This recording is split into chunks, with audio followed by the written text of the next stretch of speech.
Few stories are as inspiring or illuminating as that of Dr. Dawn Mussallem. Dawn is not only a physician at the Mayo Clinic specializing in breast cancer and integrative medicine, she's also a long-term cancer survivor who was once told she had just months to live. In this episode, we follow her extraordinary journey from facing a cancer diagnosis and a near-death experience to becoming a marathon running physician dedicated to helping others reclaim their health. Together we explore her evidence-based approach to lifestyle and cancer, what she's learned from her own recovery, and how she helps patients integrate medicine, nutrition, movement, and mindset to live fully, even in the face of uncertainty. It's a conversation about science, hope, and the human capacity to heal, and a reminder that no matter how hard life gets, there's always a way to find peace in the present moment. I remember Will Bolswitz. He's a very good friend of mine, and he spoke really highly of you and was like, "You have to meet Dawn." And I remember him telling me a little bit about your story, and for whatever reason, like I bookmarked it, and then more recently I went back over it and I was listening on a few different interviews that you'd done, and I was just like, I was actually, my jaw dropped. I was in awe of this story, of this person who, firstly, just has so much gratitude and love and lust for life and energy, and has been through and endured adversity after adversity. And to have this, an oncologist, a specialist in cancer, go through cancer, to have the prognosis that you were given, to be told, no treatment, you only have 3 months to live. Have treatment, have 20 months to live. To go through that, to beat it, to be told that you can't have kids. Or you decide, I'm going to have kids. I know. And then to have 20 or so years later to essentially die and be brought back to life and have a heart transplant, and then proceed to almost have the audacity to run a marathon. That had to happen, though, right? To run a marathon in the next year. I just sat back and I was like, this is a movie. Why has she not written a book? I cannot wait to sit down with her. Aww. And I have chills thinking about that. And the first thing that interests me is whether that lust for life that you have and that kind of palpable energy, and it really is infectious. I could feel it while I was watching, and now I can feel it just, in the 10 minutes we've already spent together. Is that something, those qualities, were they kind of with you from day one, and were things that you picked up from perhaps your environment at home and what was modeled to you, or are they qualities that you developed through all of that adversity? I think it's such a good question. So I was born this way without a question or a doubt. And my mother has such a beautiful account of when I was conceived. She said she just remembers feeling like almost her description would be enlightened. Like life was different. She just had such purpose and meaning grander than she'd ever had before. And I just remember as a little girl, I loved life. I loved people. And at the age of 4, when someone said, "What do you want to be when you grow up?" I would say, "I want to be the oldest woman in the world." And that's when the Today Show, a few years later, that Today Show with the Smucker's jar. So I'd say, "I want to be in a Smucker's jar." And they'd look at my parents like, "What's wrong with this kid?" And it was the Today Show, Willard Scott, they would celebrate the 100th birthday celebration on a Smucker's jar. Have you ever seen this? You may not have. You're too young. Yeah, you have to be a little older. I'm also from Australia, so. Oh, that's why. Okay, well, we're going to look this up afterwards. It's really cool. So on the Today Show, they would celebrate 100th birthday celebrations, and they would put the picture of this 100-year-old individual on a Smucker's jar and show it on the morning news, and then they show the story of this person. They're always youthful and just of true delight. So anyways, I was just obsessed. I think it's almost maybe not a positive sounding word, but obsessed with healthy living at a young age. And so I set out to live a healthy life from from the very start. My family was very healthy though. Tons of love. Like they just elevated everything I did. I could draw a stick person and be like, that is the most artistic picture ever. Everything was amplified in my family, or at least I saw it that way. I don't know. And what was your on-ramp into medicine? Early on, I just was so interested in what it took to be alive and well. What was it that made some people just have this kind of like vitality and this vivacious life? And so that was part of it early on.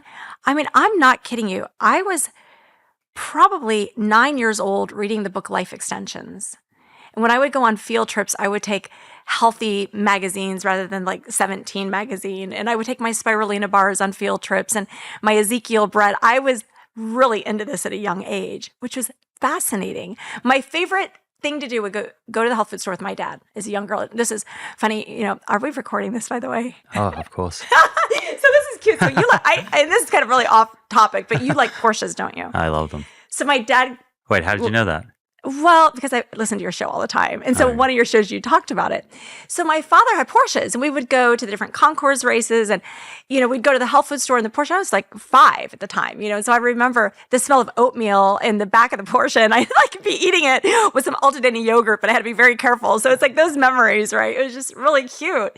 So favorite memories were riding in the back of my dad's Porsche and going to the health food store. Those are my favorite 2 memories as a young girl. And it wasn't about the brand name of the car, by the way. It was about just that experience. It was just a solid sports car is kind of what it was all about. So just a fun memory. And so you decide that you want to go to medicine, practice medicine, and then help people. Yeah. Help people find better health, help treat conditions that people are diagnosed with. And it's in that time where you're diagnosed with cancer. How did it feel to be the healthy person, the super health conscious person that then is diagnosed with cancer? Because I have to imagine that the mind goes to this place, at least momentarily. Why me? I've been living a healthy life. How did this happen to me? It never really went through my mind. It was so interesting because my undergraduate training was in exercise physiology and nutrition. I went on to do research at the Cooper Institute in exercise physiology and centenarians, actually. And then from there, went to naturopathic school. So I actually went to naturopathic school before traditional medical school. And in that bridge, I learned so much about spirituality, about psycho-spiritual health. And so when I was diagnosed with cancer, and this has kind of been the gift during all of my adversity, it was very natural for me to look for lessons or to want to understand the reason why this is happening. It wasn't, why is this happening to me, but what is the lesson within it? And how can I rise above? And it was an immediate purpose. What can I use this to help others? That's how so I always got busy. You have stage 4 cancer. Okay, what do I have to do to overcome this to eventually help others? So it was like a task. It was the challenge. And someone once asked me, do you think it was better they told you had 3 months to live without treatment, 20 months to live with treatment, that you got the stage 4 cancer, not stage 1 cancer? Maybe. Like, I like to do hard things. Yeah. Do you think that is individual and that for some people, hearing that prognosis could be debilitating? Absolutely. But again, I came from that love, right? So I just came from such a solid foundation. And that's why I always say, I never want anyone to compare their story to mine, because I feel I was given such a gift early on to navigate through any adversity, because in the end, I knew that if I wasn't able to get through it, there would be grace, love, and comfort in the end. And also, I've learned to take my ego out of it or judgment out of it. What was I fearing? What do we fear? Why are we scared of dying? I actually wasn't scared of dying with cancer, which was unique for such a young person who had set out to be the oldest woman in the world and wanted to live to be a very old age. What is your relationship with death? Well, right now, my relationship with death is very, very intimate because of what happened in 2016. But back then, because I had deep belief in God, I trusted that. And I really believe that heaven is what awaits us. And it's almost like we're here on earth for a divine reason and purpose to serve others. And then when we've done all that we're meant to do on earth, that we'll go to heaven. I mean, this is just my upbringing. And so for me, that's a very comforting thought. How important do you think having that faith and sense of purpose was? If you, and it's almost an impossible question, but if you were to kind of think about the treatment that you went through and the fact that you were able to overcome this despite a prognosis that suggested even with treatment you had 20 months to live, how much do you attribute that to your mindset? Everything. It really is. If you can't believe in something greater than yourself, you're just going to ruminate in those thoughts because it's all about you. But for me, I could just hand it over. Just hand it over. That's what I would just constantly do. Hand over any worry, any stress. I pray to God all the time. Thank you for this. Thank you for that. I hope things are going to be okay. It's like I always have this inner narrative in my head with God. It's a perpetual, ongoing thing. And it's what's carried me through. Yeah, have you heard the quote? Have you heard that quote? 10% of life is what happens to you. 90% of life is how you react to it. Yes. Yeah. And even then, I think that quote, maybe we could update it and say 90% is how you respond to it rather than reacting, which to me feels a little less knee-jerk and a little more intentional. I think so too. And it's just that acceptance. I just feel if you fight it, you just are going to be sitting in this element of suffering for so much longer. And for me, the adversity that we go through, we're in a very pain-averse society. Everyone wants to mask pain, numb pain, escape pain. And there's so much value in it because when you move beyond it, you arrived at this place of such glory and such ease. And that's why my life now is just like in this element of true bliss. I just wish everyone could be where I'm at in life because it's been difficult. But now everything is without any resistance and it's completely effortless. It's so precious. So what does that look like on an individual level? Like, what's the reframe here that you think as a society would serve us better when it comes to our relationship with pain?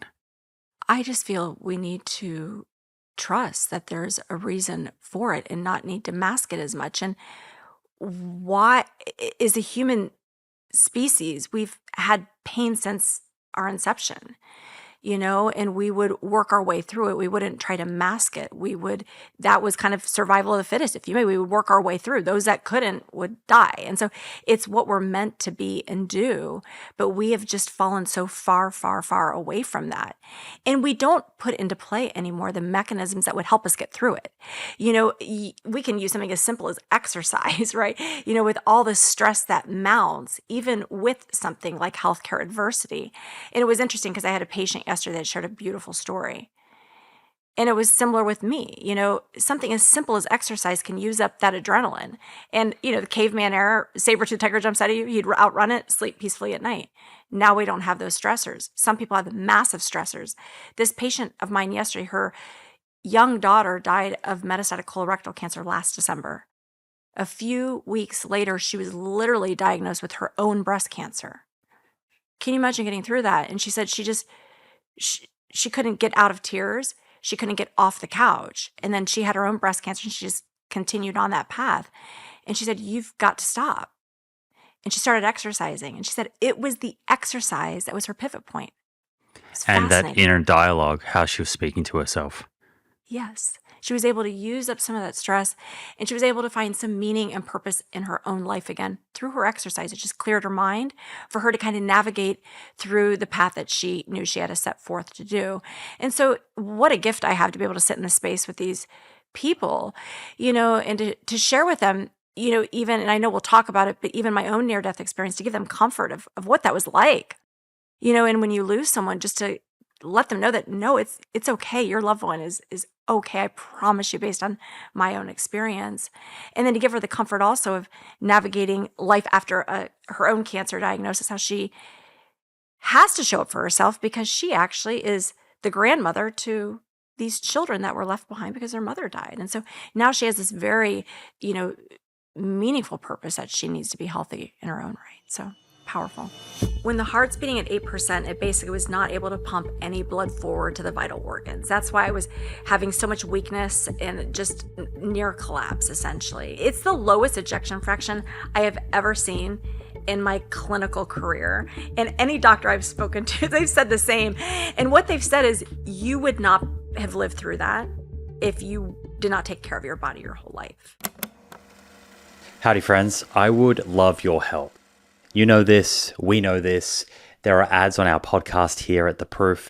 That is what allows us to bring all of these episodes to you at zero cost. We're always looking for new ways to make this experience better for you. But to do that, we need to know a little bit more information about you and the things that you like and perhaps don't like. To help with that, we've created a survey. This survey will help us understand the type of guests and topics that you enjoy most. It's quick, easy, and a really meaningful way to support the show. So if you would like to help shape the show and the brands that we partner with, please head to voicingchange.media/the proof to fill out our audience survey. That's voicingchange.media/the proof. I have to think that your own personal experience really helps you connect deeply with your patients. And I had a professor and nephrologist on my show recently, Raymond Townsend, and he's been a specialist in kidney health and hypertension for like the last, I think, 45 years. And I said to him, Raymond, what's the number one thing that you have learned from the last 40 years? And he said to me, the most important thing when it comes to our patients is that they feel understood. And I was expecting him to tell me some type of scientific breakthrough that he'd seen under a microscope or something about hypertension. And he said, adherence is one of the biggest problems in medicine. Getting people to change their lifestyle or follow the medicine drug regimen that they're given is a big challenge. And it's made a lot easier when the patient trusts the doctor. And that trust is built through these ingredients of like listening and being curious and understanding that person deeply. And I have to imagine that in your practice today, you're able to do that more effectively with the experience that you've had. I do believe that, and it seems like it evolves and it grows as I get older even, because I'm putting more understanding and meaning through and beyond what I've gone through myself, where it's taken me a while to process that, and I stay in the now. I just believe that if we look to the past, that's how people get down. And if we look to the future, that's how people get anxious. So I really stay in the present now in everything I do. And it's been such a gift to be able to continue to evolve that thought process of what everything that I've gone through really means. And to be in that space for patients. I would never compare my journey to theirs and don't want them to compare theirs to mine. But yet there still can be this reflection point that we both can share some common experiences. And it moves my patients. I actually, during my cancer diagnosis, did not like that word hope. To me, there was like a duality to it. It just didn't seem as positive as I personally needed it to be. And so I share with patients, I'm going to move them from hope to knowing that they too can be okay beyond their cancer diagnosis, whatever that may be. And I love that. I love giving them that comfort. I mean, I have women with stage 4 cancer that the stage 4 cancer is gone. And I would say for me with patients, it's really just this exchange of love. Like there's just so much love and connection and just like he said, understanding of the human spirit and something far beyond medicine and something really that is at the center of where healing begins. What did your personal kind of treatment look like, the medical treatment that you had when you were going through cancer? I understand you were still in medical school, right? You stayed in medical school during this. Yes. In fact, medical school is my purpose. It gave me a reason to stay on track. So I would still wake up at 4 a.m. every single morning when I had chemo, when I was in the hospital for treatments. So basically, as soon as I was diagnosed with cancer, they had to, do a thoracotomy, major surgery, tried to pull the tumor off my great vessels because I was in cardiogenic shock, actually. So the tumor was compressing all these major vessels. It was a 16-centimeter mass wrapped around my chest, and it was a stage 4 diffuse large B-cell lymphoma, which is a cancer that grows very rapidly. Like within days, these tumors tend to grow more, and so I was really on the brink of dying. So right after that surgery, they had to start chemotherapy, which they don't typically like to do when you have a massive incision, but they knew they needed to turn that tumor off. So I had many months of chemotherapy. It was called CHOP chemotherapy. And at that time, they did not have the rituximab, which the rituximab was kind of like if you may, almost in the form of like a antibody conjugate or like a immunotherapy of sorts, So they were starting to get more advancements then in the early 2000s, but it wasn't available yet when I had cancer. So they had to do a bone marrow transplant after I finished chemotherapy, which with a bone marrow transplant, it means you get more chemo. So you get really high doses of chemo. You're admitted to the hospital. Back then, you're kind of like the girl in the bubble is how I describe it. You're in this positive pressure room. They don't really want anyone to come and visit you, but my professors would bring tests by. My classmates would drop off homework assignments, et cetera, et cetera. So in the hospital, set the alarm every day at 4 a.m. I would change into regular clothes. I would study. I would take my tests. My oncologist was so cool. He really honored the fact that I loved to exercise. So he had a bicycle in my room. He had one outside by the nurse's station. He said, listen, you can sneak out of your room. He's like, you wake up at 4 a.m. anyways. Everyone's going to be sleeping. Go ahead, ride the bike, watch the sunrise, get some, air outside of that room. It'll feel good for you. So just keep your mask on. I had to keep my mask on when I ride the bike. But it was so cool. I've had so many beautiful doctors in my career, as well as a patient, who have helped to model the kind of doctor I wanted to become one day. So finished my chemotherapy as well as the bone marrow transplant, which was it was tough. I was sick. I would say during chemotherapy, I actually felt better. I was able to get back to exercise because the tumor shrunk. But then during the bone marrow transplant, they're taking your cells down to 0. And you're pretty sick, but I never really felt sick at the time. And I remembered looking out and seeing all the other people. The rooms were kind of like glass, so you can see into the other rooms. And I described it as they were dying in an effort to stay alive, but I remember attaining my vitality without pause. I just had this element of such heightened existence, like that plant, which would be green, was just like this magnificent, like high definition green. Sounds of music were just like the most pure, blissful sounds. I mean, who wouldn't want that? I was 26 years old, but it was like everything was just like elevated. Was that amplification because of the prognosis and kind of staring death in the face? I think so. It had to be. Yeah. Because it wasn't like that before. I loved life, but I was like more of a normal person. You get a little angry, get a little frustrated, but not with this. It was just like, wow. It was just like every moment was an awe-inspired epiphany, if you may. Every breath was magnificent. Fabulous. So got out of the hospital, had to do 2 months of radiation. This was kind of crazy. I remember this. Not only was I in medical school at that time during radiation, but I took on a research project at one of the large institutes for neurological health, the Barrow Institute. And so I was doing like 2 things. So I'd go to medical school, I'd get my radiation, then I'd go do research at Barrows, and I'd start my day over again. It's kind of crazy. Like it was almost like, wow, like how could someone do so much? But I was so alive that I just wanted to do, There was just so much to be excited about life because I was making it through. And then they found out the stage 4 cancer was cured. Crazy. Wow. Can you remember that moment?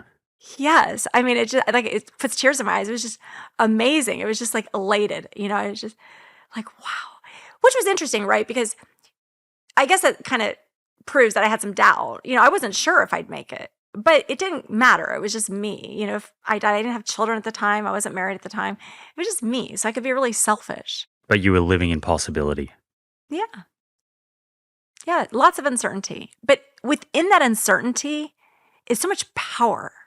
And when you look back now on that, and you said before that you kind of see it as a gift. I think a lot of people that have been through something where they've endured a lot of adversity, as time passes, certainly when they reflect back, they do see it as a gift because it changed them forever in certain ways for the better. what would you say are the most important learnings that you have taken away from that experience? And has that evolved with time? My most important learnings from everything I've gone through is just the beauty and the spirit of others, how they do so much for you in your moments of need. That element of gratitude, it just gives me chills from head to toe. There were so many beautiful people that just showed up in my life at the perfect moment when I needed them.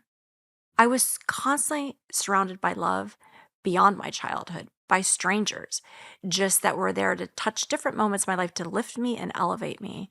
So I would say that was the most remarkable element that I remember in all of this. And as my journey has evolved and the other experiences and adversities I've experienced, I love people so much. I love the human spirit so much when I see anyone. They're just such precious beings to me.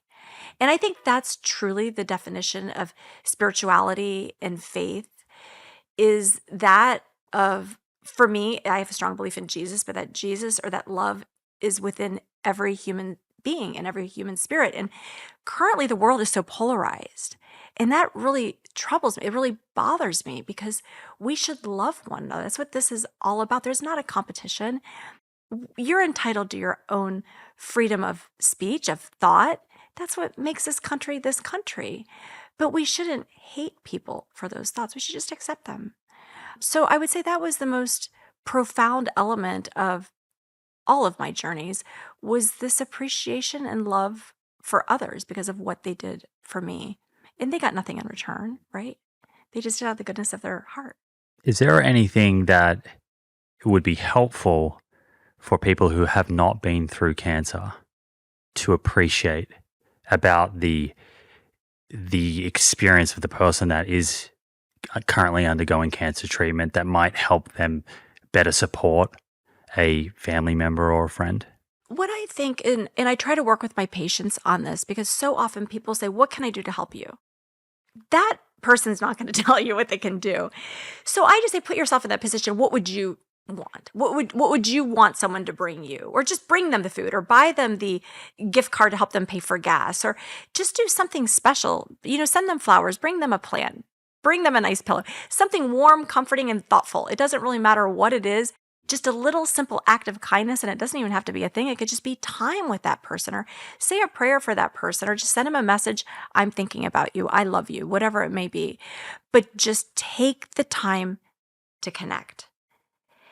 And I think it's about the time. Just dedicate time to do something special. It doesn't always have to be about things, but less about acting, and just do something is what I would say, because that patient probably isn't going to say what they want. So I equip my patients with their response. So I usually say, okay, so Dawn, your doctor said that you would really benefit from getting these few things. I'll give them recipes.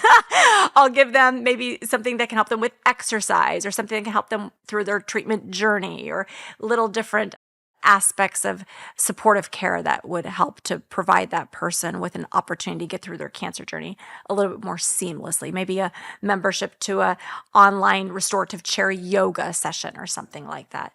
So I equip my patients with that, but not everyone has a doctor that knows to give them those sorts of things. So for the people out there, just do something meaningful. Are there any things that people tend to do thinking that they're helpful, but they're actually not helpful? Yes, don't take patients' macaroni and cheese and unhealthy food and chocolate. It was crazy. When I had cancer, people brought me some of the most unhealthy food. And I'm like, what do you do with this? You don't want to throw it away, right? They're doing it out of the goodness of their heart. But I don't know. There's something about macaroni and cheese, and every person thinks that every cancer patient wants macaroni and cheese. They automatically bring this comfort food. Let's not do that. Let's look for maybe some really healthy recipes. It's so easy with ChatGPT now, right? So if you think you want to take macaroni and cheese, put that macaroni and cheese recipe into ChatGPT and say, hey, make this in a healthy way that would be really great for a cancer patient. And ChatGPT will do that for you. It's actually a research study that I recently did at the American Cancer Society House in Jacksonville, Florida. It's called the Hope Lodge. And we used our summer research students to work with the participants and the patients that were staying there to say, hey, bring your favorite cultural family recipe with you, and we're going to help you make that into something healthy. And they plugged that in to ChatGPT. They would have the patient reminisce Like, what made this special? It gives me chills. And they would share, oh, well, when I was a little girl, or oh, when I was a teenager, I went with my grandparents, all these beautiful stories of their childhood. And ChatGPT would spit out this perfect plant-based recipe. So cool. Food is love, right? So it's not about restriction. It's just about reframing the narrative around food and how it can still be about love, but just making it something more healthy for the person, but still similar to what that recipe was about. Yeah, I think that's cool, that initiative from that hospital. And Yeah. I think a lot of people get frustrated at hospitals thinking that the patients in there are quite sick, but the food options are often not that healthy. Is it still that way? Not at my hospital. No. So I am medical director for employee well-being at Mayo Clinic. And so we are actually a Blue Zones certified workplace. So I'm also the physician for Blue Zones in the Jacksonville With Community Project. Dan's book Love over there. it. Yes. I mean, that's really exciting, right? Because what makes Blue Zones special is it's the faith, it's the love, it's the connection, it's the community. And then together they come and they make this beautiful cuisine, this beautiful food. It doesn't mean it's whole food plant only or anything of that sort, but it's whole food and it is delicious and it is more, healthy with a plant presence that's predominant. So at Mayo, yeah, we have very healthy foods. It's exciting. And on Friday, before I came out here, we had our annual breast cancer retreat that's centered on wellness. And so my talk was like a 60-minute talk on the pillars of lifestyle medicine for cancer. But I partnered that with Jane Esselstyn. She was on stage doing a plant-based cooking demo. That was Talk about energy and lust for life. The two of you, that's quite the combo. It was so funny. We did all Blue Zones inspired menu items for all the participants. We had this purple potato bowl with just amazing chickpeas and tempeh and tahini lemon dressing and cabbage. Broccoli sprouts. Doug Evans was cool. He donated a sprouting kit for one of the raffle ticket items. So so we have a lot of these fun things. Doug Evans with the sprouting group, I'm going to have him do a whole video series for our staff to get them to sprout. There's no excuse. We can grow our own food right at home, inexpensive, incredibly nutrient dense. So we do these fun events. We have plant-based cooking demos coming in for the staff. And then what we're really trying to do is if our staff are healthy, they model that behavior for the patients. But our cafeteria does an amazing job. We have a catering staff that does the Blue Zones menus. Then within our staff itself, the staff kitchens, we cook those healthier foods and for our patients as well. We got all the fryers out of the kitchens. So there's no more fried food at Mayo Clinic. There's baked foods. It's not perfect yet. There's still some things we're working on, but is that being used? I know I spoke with Dan a while ago, and I think his hope was that some of this work would act as a bit of a blueprint for then other healthcare systems to kind of model. That's the hope. It's really beautiful. So the Blue Zones Project Jacksonville, we are going into the 5 zip codes with the most significant food insecurity and financial insecurity and help the healthy choice be the easy choice, where we're going into grocery stores and getting rid of some of the ultra processed food as soon as you walk in and having more vegetables and fruits and trying to make those more affordable, working with local farmers. So it's just really exciting, doing an exciting study in that Blue Zones community with 100 cancer survivors, working with Nutrition for Longevity. It's such a cool ecosystem here, right? Everyone is connected. So Nutrition for Longevity is Valter Longo's company, through Prolon, but it's the medically tailored meals. So they'll be doing the medically tailored meals for these cancer survivors in those Blue Zone zip codes. We'll be following their cardiometabolic outcomes and seeing how these patients do. Also seeing their adherence. Do they like to get those meals or would they rather get actually produce from a local farmer to make it themselves? So we'll learn these things, and it's important that we do the sort of science that matters, the sort of science that can help to move policy so that when folks are having a difficult time financially, that their insurance can step in to say, hey, we're going to help you out. We're going to pay for the food that we know keeps you healthy, keeps you out of the hospital, and reduces the risk of secondary diseases, because that's a massive burden on the healthcare system. Yeah, it's translating what we know into behavioral change. And there's an art to that. And there's a lot of factors at play. It's very multifactorial, right? It's not as simple as just conducting science to understand what a healthy diet looks like. You're exactly right. And you know what I've learned is this is not about motivation. And so we know the science. We know that, yes, the plant-based diet is the healthiest dietary pattern to adopt. Does it have to be perfect? The body doesn't expect perfect. But it's the healthiest dietary pattern without a question. It is where the long-term studies lie, especially when you're comparing it to carnivore or keto. it's just easy when you look at these massive million-person-year studies that show us this. But the important thing is those facts aren't going to necessarily pivot change in people. And the motivational interviewing, I never found beneficial either. It's about inspiring. It's about taking patient stories, giving this hope, moving them to knowing that, listen, you too can attain your vitality during this health adversity and rise above to flourish well after. And so I could just go on forever. It's so exciting to be in my space and to see this, to be able to watch all this unfold in such an orchestrated way. And I think we're really doing good work in this space. I'm so proud of everyone. But it's people like you to help us move this word forward, and a great resource for patients to listen to all the different experts that you bring on with these different knowings to help to elevate and inspire. So thanks, Simon, for all you do. Of course. Thank you. What was your on-ramp into plant-based nutrition? When you were going through cancer treatment, what role did nutrition kind of play there? I know you mentioned like Ezekiel bread and things like that, but did you begin to kind of place more importance on the way you were eating then, or was it later on that you kind of looked at the way you were eating? I was vegetarian and vegan during most of my growing up years, but that doesn't mean it's necessarily healthy, right?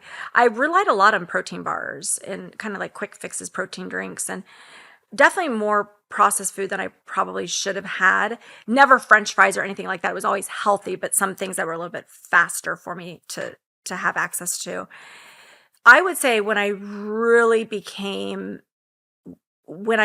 developed this art of whole food plant-based nutrition and just like lived in total sync and harmony with it, and finally understood how to make it work at the grocery store, make it work at home, make it easy and quick. Like I can do a quick whole food plant-based meal in literally like 90 seconds. It's all about speed. It is It's all about speed. speed. I get that at home like now all the time from my partner. She's like, "You are really good at 5-minute meals." And I'm like, "Yes, I have nailed 5-minute meals." It's so easy. That's what makes it sustainable. It's sustainable and fun. There's almost like this little challenge. Like I love to be quick. I love to make it tasty. And I do believe protein really does matter. I think that is an important element. And it's so fun to be novel with high protein plant-based options. So I would say I really got good at it as I was preparing for my heart transplant. I was always good at it, but it was more of a struggle. It was tougher to do it right, I think. I probably had more macronutrient deficiencies. Probably was a little low on more protein than I should have been. But I was super sick for many, many years with my heart condition. And it was hard to do a lot, working as well as being a patient, as well as being a mom and all these other things. So as I was preparing for heart transplant and then after heart transplant, because, oh my gosh, I have so much energy now. Sorry about that. There's like no toning this down. Maybe it's part of the diet too. But yes, now I love the nutrition. And I would say that I think that's part of like this vital energy is the nutrition. When you have illness yourself, you have control. I had total control, and that's comforting. But when someone dies, your husband, the father to your child, you're lost. I mean, I was just heartbroken. It was so sad and helpless, and there was no handbook. Like I didn't know what to do. After my recent episode with Dr. Sharon Berquist on good stress and the power of phytochemicals, I've been getting more intentional about getting these plant compounds into my daily routine. One simple way that I've been doing this is with Peak's Pu'er tea, a fermented tea naturally rich in polyphenols and prebiotics that support gut microbiome diversity, reduce oxidative stress, and benefit metabolic and cardiovascular health. Importantly, unlike most teas, Peak uses cold extraction technology to preserve these very bioactive compounds that we're talking about, so you actually absorb them and then get the downstream benefits that we want. And the best part, it's instant. No steeping, just mix into hot or cold water and enjoy. I've been starting my mornings with Peak's black Pu'er tea for calm, steady energy, and the green Pu'er tea for a clean, focused lift in the afternoon. This tea is sourced from 250-year-old wild trees that are incredibly rich in phytochemicals, and every single batch is screened for toxins, pesticides, and heavy metals. Peak is offering my listeners 20% off for life on their Pu'er bundle, plus a free frother and glass beaker. Head to peaklife.com/Simon to claim the offer. That's peaklife.com/Simon. When did you realize that you were experiencing heart failure initially? So long before the transplant. When did that first kind of become something that you were made aware of? And is that related to the cancer treatment? Yes. So I was given the gift of being able to become pregnant about 3 years after my heart transplant. Was a gift. I mean, unbelievable. It should not have been possible. I was not even having a menstrual cycle. Like, it is like a total miracle. After the heart transplant? No, this is after my bone marrow transplant. Oh, sorry. After the bone marrow transplant, Yeah. 3 years after that. 3 years after my bone marrow transplant, I was able to get pregnant. Wow. And I was not having a menstrual cycle. So it was a total miracle. The oncology team thought that I had a molar pregnancy, meaning not an actual viable pregnancy. I was not feeling good. This was in 2002. And they were doing MRIs and PET scans, brain MRIs, because I was feeling nauseated. I was losing weight. They couldn't figure it out. So finally I had a gynecology appointment. I said, hey, can you do a pregnancy test? You're definitely not pregnant. Can we just do one? Something is just not quite right. They came in, they were like, oh my God, you're pregnant. Not only you're pregnant, you're 4 months pregnant. I'm like, whoa. I called my husband. I'm like, guess what? He's like, what? He's like, what do you mean? It was not something we were expecting, but we were excited. So so gave birth to this amazing human being, my daughter, Sophia. But I remember during childbirth, it was so difficult. I was like, oh my gosh, every woman deserves a cape. Like, they are like super women. This is so hard. Childbirth is impossible. I remember I couldn't catch my breath, but didn't think anything of it. And then a few weeks after I gave birth to her, all the symptoms that I had when I was diagnosed with cancer came back. I couldn't walk 10 feet. I was short of breath. I had like this heaviness in my chest. Only now the narrative was different. Now I was a mom. What was I going to? I didn't want to tell anyone. So I kind of kept it to myself, and I got sicker and sicker and sicker until they had to rush me to the hospital. And I was in cardiogenic shock, and my heart was beating at 8%. And this was in 2003. So what does that mean for someone who hasn't heard of this before? What does beating at 8% mean? when the heart's beating at 8%, it basically was not able to pump any blood forward to the vital organs. That's why I was having so much weakness and just near collapse, essentially. It's the lowest ejection fraction I have ever seen in my clinical career. And any doctor I've spoken to, they've said the same. And what they've said is you would not have lived through that if you did not take care of your body your whole life. For that very reason, because it was such a low ejection fraction. The fact that I was really dedicated to my cardiovascular exercise my entire childhood, adolescence, young adulthood, and through my cancer treatment. I exercised a lot during cancer treatment. That is without a doubt, they believe, is what kept me alive and able to So your 8% was a lot of remaining function compared to someone who perhaps has 8% but is not at the same level of cardiorespiratory fitness. I don't think it's compatible with life to be at 8% is what I would say. So the only reason I was able to be alive was because of the fact I had this reserve, which is a gift. I mean, so this is a shout out to parents. Make sure your kids are physically fit. Young adults, exercise. You need to keep your fitness a part of something that you do as a regular part of your overall health routine. It is critical. I think it's the most important aspect when we really want to look at things like cardiorespiratory as well as muscular health, fitness.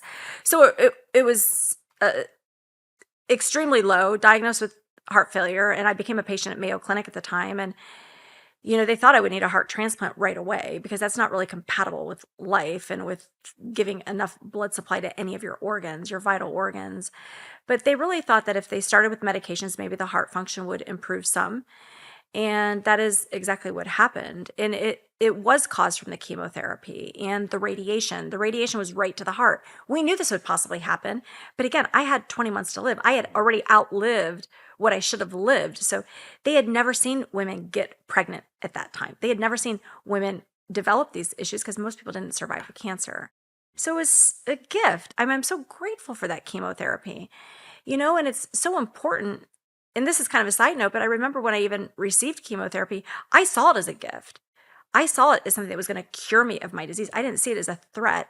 I was grateful for it. But now I had this separate situation, this separate concern with heart failure. And heart failure was very difficult. It was extremely difficult. And I don't remember ever asking, why me?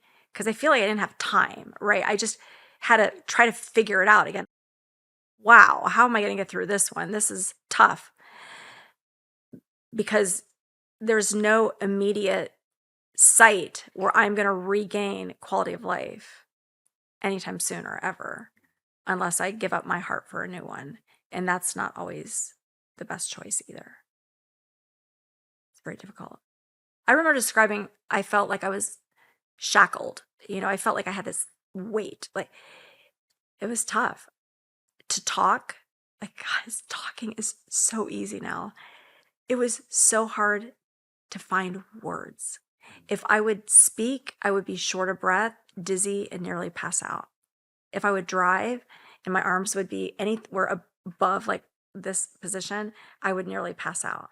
And how many years were you experiencing that? I lived with a heart failure from 2003 until 2021. That's a long time. Yeah. How did that affect your ways of being? You adapt, you just kind of get through. I wish, like, there's so many things. I was grumpy at times at home. Like, I was always like the best person on the outside. Like, I would give all my energy to everyone else, but I'd come home and I'd crash, and my mom, I never could have done this without my mom because my daughter was a competitive gymnast. We traveled all around the country with her competitions and I just did it. I still worked full time and I would have moments when I did really good and I would have other moments where I wasn't doing good. So it was kind of like just, when you do good, you like start to, I can get busy again. I can do all these things. And then, you overdo it. And then you crash. And, you could. And during this time, I was on a lot of different medicines. I had a lot of different procedures. And I would have kind of these, I get better, get worse, get better, get worse. In 2007, I was actually working as a hospitalist leading up to this point with a very intense schedule at Mayo Clinic. I would have some calls in month periods where I'd be on call 21 days in a row with heart failure. My ejection fraction was like 18% at that time, still a really low ejection fraction. And I just remember I overdid it. And so come 2007, I had to take some time off for this very reason. And at this time is when my husband actually passed away. It was just so interesting how life happened. But really, Simon, for me, that was the hardest part of everything I went through. When you have illness yourself, you have control. I had total control, and that's comforting. But when someone dies, your husband, the father to your child, you're lost. I mean, I was just heartbroken. It was pitiful. It was so sad and helpless. And there was no handbook. Like, I didn't know what to do. I remember describing it as like music. Any sensory stimulation was just too much. It was too much in my universe for me to handle. So I just wanted quiet. And my daughter, that's all I wanted. Your daughter was like 6, 7 or something? She was 5. 5. Yeah, she was 5. Gosh. And we had a beautiful family unit. I mean, he was a powerful man, like just kind and loving, loved every human soul that ever crossed his path, and just a wonderful human being. And so to lose that was really, really hard and a source of vast wisdom. And so it was so sad that my daughter, that I had to witness that for her. And we got through it though. It's a lot. It's awful. You just love your loved ones, love your spouse. I mean, no relationship, no marriage, no partnership is ever perfect. But when you lose that person, they are the angel on earth that you most wish were by your side. And we had a beautiful relationship. And he did so many special things for me during my cancer journey that I'm just so grateful. And what I've come to learn since that time is our sadness is just the persistence of love. And I still cry. I still cry over him being gone. In fact, I cried in Topanga yesterday. Just like, life is so magnificent. And I just feel like he's still with me. Are there any things that you wish you said to him that you didn't? Oh, yeah, so many. Yeah. Oh. Yeah, I know. It's so beautiful, though. It really is. But it's still like the hardest part of anything I've gone through. And I don't think anyone really understands that. But loss is tough. And so, you know, that's why I think everything I went through was so easy until that little part of it. So thank you for asking that. But we just have to go back to the fact that when we're on earth for our loved ones, that you just have to nurture those relationships and just adore those people. Like, I love that word adore. And I learned the specialness of that very word after my husband died. And after he died is when I became so strong in my faith with God and what that actually meant, like the actionable aspect of faith and belief in God. And for me, belief in Jesus, whatever that belief is to you, that's what I'm talking about, is I put it into action. Prior to that, I just went through the motions, quite frankly, but it was like active because I needed it for my own survival at that point and to be there for my daughter. And there was this nun, her name was Sister Briege McKenna, and she was doing this talk at a local church, and I went to hear her talk. And I remember just breaking down like in inconsolable tears. It was just like open heart, emotional awareness. And for the first time, I connected with what I was actually going through. And she talked on stage how she just adored Jesus. And she just said it in this way that was such embodied love. And from that moment forward, it was just like I was okay. I finally accepted it and I understood what she was saying. And from this day forward for me, I just adore life. I adore the human spirit, and I adore Jesus and for giving me the strength to get through what I've gone through. And I know I couldn't have gotten through it without that faith. Thank you for sharing that. I know it's not easy. Yeah, no, you're welcome. And I just love that notion that our sadness, for anyone out there who's sad, just sit with that knowing that it's the persistence of love that's making us sad. And what a gift to have love. And I know you love your partner. I love how you talk about her. I just think that's so beautiful. And love is so special. We all deserve it. She's amazing. So you're living with heart failure for a long, long time, and you're kind of in and out of work, taking time off. You're on medications to help manage the heart failure. Your partner passes away. At what stage does it become apparent to you that you're going to go down this path of having a heart transplant? Right around that time that he passed away, they put a device in my chest. It was a biventricular pacer with a defibrillator. And so it actually, over time, made my heart a little bit stronger. So I was able to go back to work after he died around 2009. And I worked from 2009 until 2015. And I had to start to really think about how I was going to do this at work because I wasn't good again. It was like I got strong and then it wasn't good again. And then in 2016, from 2015 to 2016 is when I actually piloted the Integrative Medicine and Breast Health program at Mayo Clinic. And in 2016, I was presenting to hospital leaders about the success of this program. It was really exciting to be able to have, food as medicine, to be able to have exercise prescription, acupuncture, massage therapy. We were all in the same hallway as breast cancer surgery, oncology, radiation oncology. This is a pretty cool setup that we have at Mayo Clinic, Florida. It's really like centered on healing for breast cancer patients. Loved it. Love it. It's what I currently do. So excited to give this presentation to ask for expansion of this program to hospital leaders. And I'll never forget this day. This is one of the most powerful days of my life. And this was September 22nd, 2016. And I'm walking down the stairs. This is noon. I'm always late. I was almost late here today, but I made it like right on the dot on time. Always late. I thought, has Dawn got cold feet? And then I remembered you sent me an email last night saying, look outside and check the moon. And I'm like, no, she's here. She must be here. Oh, yeah. Yeah, I was here. It was just we got tied up in the traffic in Topanga. It was really bad traffic. I was like, I'm going to be late for this. I was going to be early. So I'm going down the stairs. I was running behind because I always spend more time with patients than they tell me I should, but I love to be with patients, so it doesn't matter. Everything happens for a reason that way. So I'm late, rushing down these stairs, and as I'm going down these stairs, I noticed that my legs were so weak, and they were like quivering. Each step that I took on each stair as I accelerated forward would kind of shake, and I thought my legs were going to collapse, but I knew I had to rush to that boardroom to give the presentation. So I tried to just dismiss it, but still was trying to navigate in my thought process. Why? Why do I feel this way? Get to the boardroom, could barely open the boardroom door. I'm like, oh, this is going to be a tough conference. This is going to be a tough presentation. And the woman on the opposite end, she pushes it open. She kind of like looks at me like, where have you been? I'm thinking, please don't reprimand me. This is a little bit of maybe a not safe moment. So I remember sitting at the head of the table, just like this. They gave me the head of the table.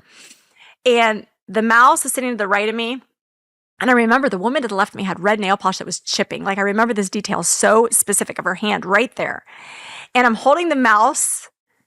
And then there's this far end screen with a cursor, and the room's surrounded by people in suits, just very serious people. You know, they don't really smile much, right? I'm thinking, oh my gosh, usually I would say something really light to kind of lighten them, make them like feel some joy. But no, I was just like, we're going to stay on track.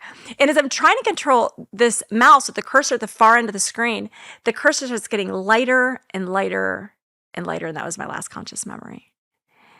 And what awaited me was a 4-minute near-death experience. That was powerful. 4 minutes. It was 4 minutes. You know how I know this, how we know this, is because that defibrillator, we have total record of it. And it was an asystole, which means it was a total flat line for 4 minutes. How long Amazing. can you die for before it's too long to bring you back? I don't actually know that yet. I haven't looked 4 that minutes up. feels like a long time. Yeah, when I see my brain MRI, I'm kind of like, well, this is very interesting. Because that brain MRI has definitely some areas of ischemia. And my brain still works pretty good. But if there's a little hiccup, I'm like, I have an excuse for that. This is what happened in 2016. So it was so amazing. Have you spoken to the people that were in the room? Yeah. And to get like what was their experience of that? Awful. They didn't know what to do. You know, most of them didn't know about me having a heart condition. So they actually thought I was having a seizure because my defibrillator was shocking me, but they didn't know I had a defibrillator, right? So they wouldn't think that. I didn't act sick. I didn't tell anyone I was sick. So, and they didn't know what to do. So it was kind of a learning lesson, and it's your friend. So not only are these, I wasn't a stranger. I'm a friend. And when your friend doesn't, like, you don't think straight. So all of a sudden you're like, what do we do? You know, you start trying to think, and you don't know what to do because we weren't really in the hospital. We were in this boardroom. They couldn't call a code. They tried to call a code, but no one was coming. They were supposed to call 911, so they called 911, and the ambulance like, where do we park? So we've learned a lot from this, actually. Like, what do you do if someone codes in a boardroom? That's not supposed to happen, by the way, but it did on this particular day. But what happened was I remember arriving in this place, and it was total acceptance, the complete unknowing. You know, and I just think everything in life, acceptance is such a gift. And that's what I learned in this moment, is nothing that was in my state of being at that time was familiar to me. But I was able to have total acceptance, and it was like in harmony and unity with what my being wanted it to be. I think the most profound element of this moment was that I felt as if the hands of God, like I felt the hands of God, like holding me. I was floating, and it was true, like embodied love. It was just like this divine, sublime, sacred experience. And I was in no hurry to leave. Within a few hours, I had this complete knowing that this was the exact heart that was meant for me. And I guarantee this is why I have this like dance of life right now. I know for a fact that this heart is in my body. Maybe she didn't have this delightful life that I do. And now this heart enters this like glorious life. And it's just like this expansive love for our existence together. It's the coolest thing in the world. Most people still think of creatine as something only for athletes. But while creatine is certainly good for muscle health, that's only part of this mighty supplement's story. Researchers at the University of Kansas Medical Center are even studying creatine today for treating Alzheimer's, with preliminary data suggesting that high doses, around 20 grams per day, can increase brain creatine levels by about 11% in Alzheimer's patients, which may result in improved cognitive function. While the data here is certainly emerging, it's a very positive early signal in a field of science that has thus far largely failed to find helpful interventions. My personal dose of creatine is 10 grams of Momentus's creatine monohydrate per day, but I am open to increasing it to 20 grams per day as more evidence becomes available. When I'm consistent with this, I notice faster recovery, better focus, and more sustained energy. And with Momentus's new lemon creatine travel packs, it is easier than ever before to stay consistent. Naturally flavored, perfectly portioned, and simple to mix with water wherever you are. And every batch is NSF certified for sport, independently tested for purity, label accuracy, and banned substances. So if you want a creatine that's clean, third-party tested, convenient, and effective, look no further. Head to livemomentus.com and use the code LIVINGPROOF for up to 35% off your first order. That's livemomentus.com and use the code LIVINGPROOF at checkout for up to 35% off your first order. You seem to have great capacity to just surrender to the moment. Oh, that's beautiful. That's exactly what it was. It was total. That's beautiful. I've not had anyone say that. That's exactly what it was. And I really had no desire to leave that moment. And that's why if I ever am with a patient who may be dying of their cancer, and even though we cure so many breast cancers now, and I rarely see women die, it's just not something I see. We have so many advances, but it's happened. I've had some they're becoming dear friends that do end up dying, and to have those moments to talk with them about, if they want to know what that's like, just to share this. But most of them already know that, because when you get close to death, most of them have had these dreams or these introductions of what it's going to be like in my discussions with them. But Simon, it was such a gift to experience that very moment. And it was just that love. And when I run, I do this multiple times a day, that element of just complete stillness, I will drop into that. So yesterday after my day, I'll just take a moment. Most people meditate. I'll just drop into that stillness, but I can be in the middle of a run and I'll just drop into that same stillness that I had during my near-death experience. It's such a gift to be able to go there. And coming out of that, so you still have your same heart. Yeah. You still have the defibrillator, the implant. Yeah. And what's the kind of timeline from there to getting a heart transplant? And how often do people with heart failure get a heart transplant? So that's an interesting question there. How often do people with a heart transplant get a heart transplant? It really depends on how many of those people decompensate. So I don't actually know that statistic, how many truly decompensate. What does decompensate mean? Meaning where you get to the point where you get to a point with your heart failure, they actually measure VO2. And the VO2, when that VO2 starts to drop down to the teens, it drops really low, is to the point where they know that your 1-year survival is so low that without a heart transplant, you're not going to make it. And that's when they really do start listing you for transplant. That's what limited me from being listed for many of those years, is because my VO2 would still hang out in the 20s. Even though I started off with a high VO2 when I was younger, like in the 50s and 60s, I had a very high VO2. So essentially my VO2 went in half, where for most people did less than a half. But that's why I was so symptomatic, even though my VO2 wasn't necessarily predictive of me dying early on in my heart failure journey. So that's such a great question. What I think would be another interesting statistic, and I just don't have this, is I don't know how many heart failure patients live essentially 18 years with heart failure.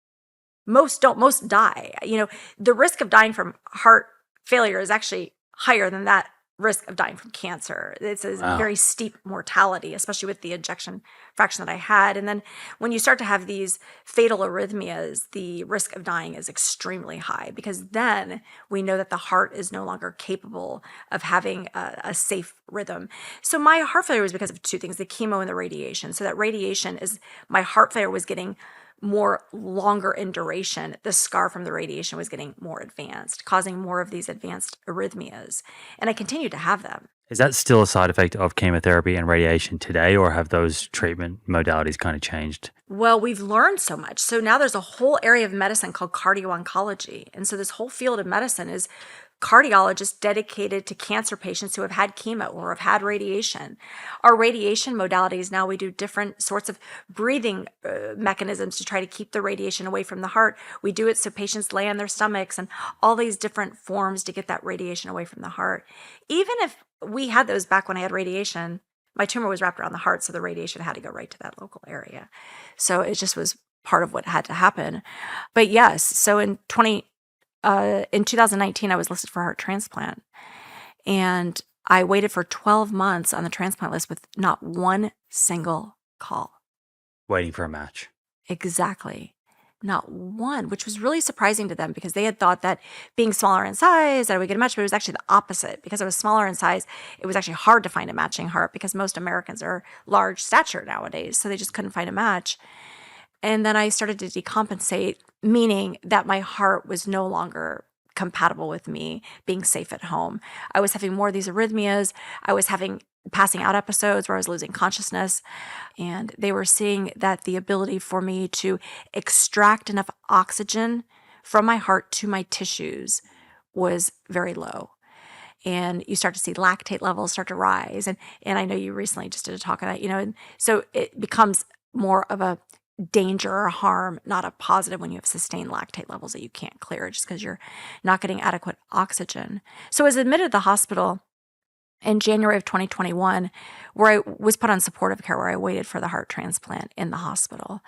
And when that happens, then you're moved way up on the transplant list because you are actively dying.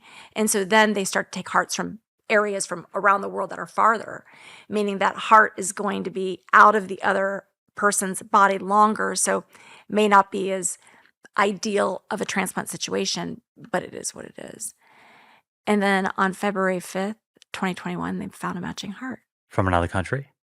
No, it was well, I don't actually know where it was found. Okay. I have a suspicion that it was found about 6 states away, but that's because one of the nurses had this thing that said Kentucky. I was like, I think my heart came from Kentucky, unless it's just our password. She wanted to wear it. That was my thought. Maybe it came from Kentucky. I don't know where it came from.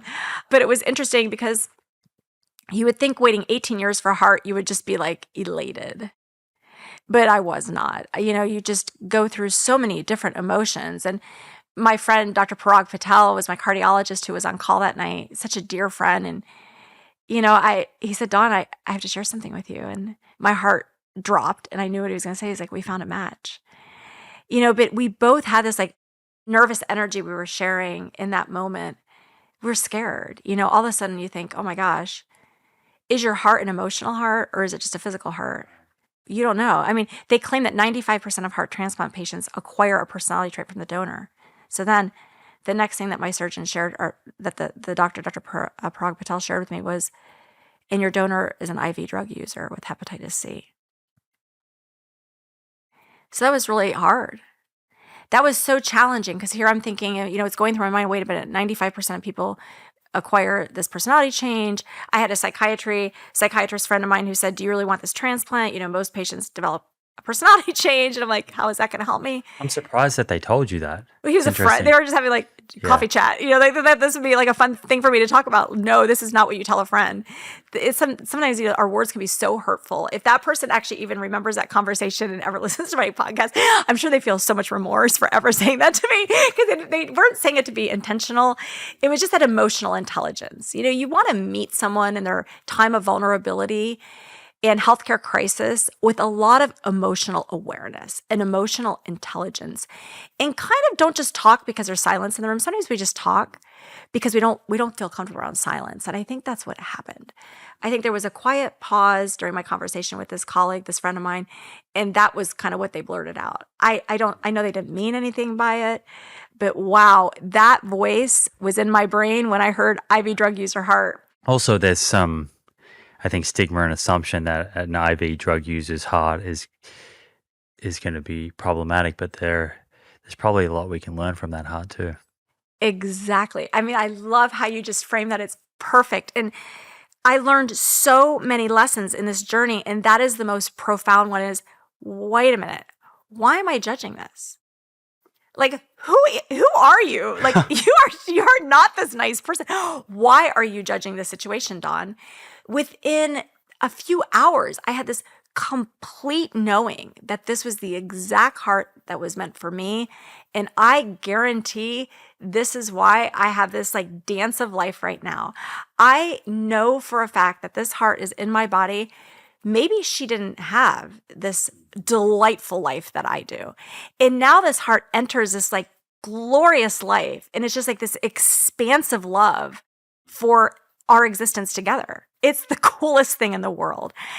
It is. I just got chills. It's so beautiful, Simon. It's amazing. And, I remember going down to the operating room, and one of my best friends in the world is my surgeon, Dr. Bashar Sariapoglu. We had eye contact. He's also whole food plant-based, which is super cool, right? And so had eye contact, and I had no fear. I had total knowing that within a few days I would be waking up to the beat of my new heart. I was in his hands, and I could not be in anyone's hands that would be better than his. And I remember going under anesthesia, and usually before any other surgery in my lifetime, I would like make the sign of the cross. I'd pray, please let me live. Please let me live. This one, there was none of that.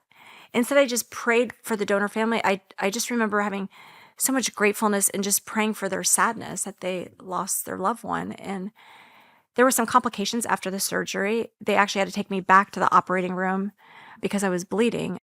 I had hemorrhaged, and they had to reopen my incision, open my chest, and stop the bleeding. Close me back up. So it was a few days before I actually was able to wake up after that second surgery. And something that I don't always share is there was actually a second near-death experience there in that time. I was really sick. They actually didn't think I was going to make it. They actually thought that I was going to die. But interestingly, that second near-death experience wasn't with my original heart. And that second near-death experience was very turbulent and very scary. And I also had a dream that was something very similar after I was more stable. And what I learned in both of these experiences is I think that my donor, and I don't know my donor, I wrote a letter, but I never met her. But if I met her family, but I wish I could, so I could see if any of this holds truth, because I believe that she could have been drug trafficked, because that's what my dreams were about. And they were very graphic dreams. And I remember praying to God that this can't be my new reality. Like, I can't live this. But they were very traumatic dreams and very scary, very harmful, very violent. But it's just, again, it goes back to that judgment. We don't know. And it doesn't matter, but it does matter. What I do know is it was just such a beautiful act of kindness that she stepped up and did this. She wanted to be an organ donor, right? And 95% of Americans believe in organ donation, but many less than that actually register to be an organ donor. So this is just a shout out, you can turn dying into just vital existence, purpose, and meaning. And I don't know why someone wouldn't want to do that. Of course, I live with great bias to say that, but it's just something that I wish everyone would consider. And I'm just one voice out of many who have survived. Is that a box that you tick on when you get your driver's license? That's what we do in Australia. Is it the same thing here? It's the same thing here. It's just a box. Or you can actually go to registerme.gov and you can just register to be an organ donor. I always say share with your family. Because if you do these things and you don't tell your family you want to be an organ donor, they could reverse that, actually in some situations. So you always want your family to know, no, I want to be an organ donor. This is special to me. But wow, what a gift. And then, when I woke up from my heart transplant, it was magical. It was powerful. I just remember hearing this glorious sound, and it was just all around me. And it dawned on me, what is this? And it was my hair brushing against the crisp white linen sheets to the powerful beat of my new heart. And it was just like this ascending existence. And I remember feeling as if every single cell in my body was oscillating this higher vibrational frequency. It was like I was alive. It was such a miracle. And I want to get to how you're doing now, but I can't believe you haven't written a book on this. I hope one day you do, or a movie or something. But a year later, you run a marathon. I think Yeah. I said at the beginning of this episode, you had the audacity to run a marathon. I'm not sure how many people get a heart transplant and then run a marathon within a year. No one has. No one has. I made sure Until that- dawn. Until dawn. That's it. So that's a Guinness Book World Record there. Was that something that you had planned? You'd wanted to do a marathon before you had your heart transplant, and then you maintained that goal, or was this a new goal? I had always been a runner as a young, young teenager. I would run 7 to 10 miles every weekend. So running was always a part of my life, but I never did marathons. I don't remember back in, like the 1990s that running was like it is today in the United States with so many organized races. It's really so popular now, but I don't remember it back then. And I was so busy back then in research and going to medical school. And, I was so focused on what I was going to do in my career. I didn't really take time to do those sorts of things. I've learned that the importance of these now. So when I knew I was going to have my heart transplant, I said, I would love to run a marathon after my transplant. I kind of just made that blanket statement. And they just thought it was Donna's. And they're like, sure, yeah, whatever you want to do. There's been a patient that's done that before. This is his name. You should reach out to him, blah, blah, blah. And so then after my transplant, I said, I want to run a marathon 1 year after my heart transplant. So I searched, and sure enough, I found 1 year to the date. And so I said, I'm going to make this happen. Until I took my first step after my transplant, I was so deconditioned. My calf muscles were indented. I had such massive atrophy. I weighed like 92. I lost so much muscle. Those first steps, I remember I had 2 nurse assists like lifting me and a rolling walker. Like I could hardly walk. And so to learn essentially to use your muscles and walk again, and then try to eventually train your body just to get back to walking on a treadmill at a reasonable pace was quite the effort. What's interesting with the transplanted heart is they cut the sympathetics, obviously. So there's no communication when your muscles start moving. There's no communication from those muscles to the heart. Hey, I need you to beat more because I need more blood flow for oxygen so I can keep moving. So it's really hard when you first start running. That first mile or so, your body is just like, you feel like you're just hitting this big wall because your heart rate doesn't budge. So you rely on catecholamines, but I have no problem with that. I know how to tap into those, fight or flight, those kind of adrenaline based hormones. And so you use those to get your heart pumping when you first start running. And then everything kicks in after a few miles. And it's the same thing. You don't have brakes. So you don't have the parasympathetics linked either initially.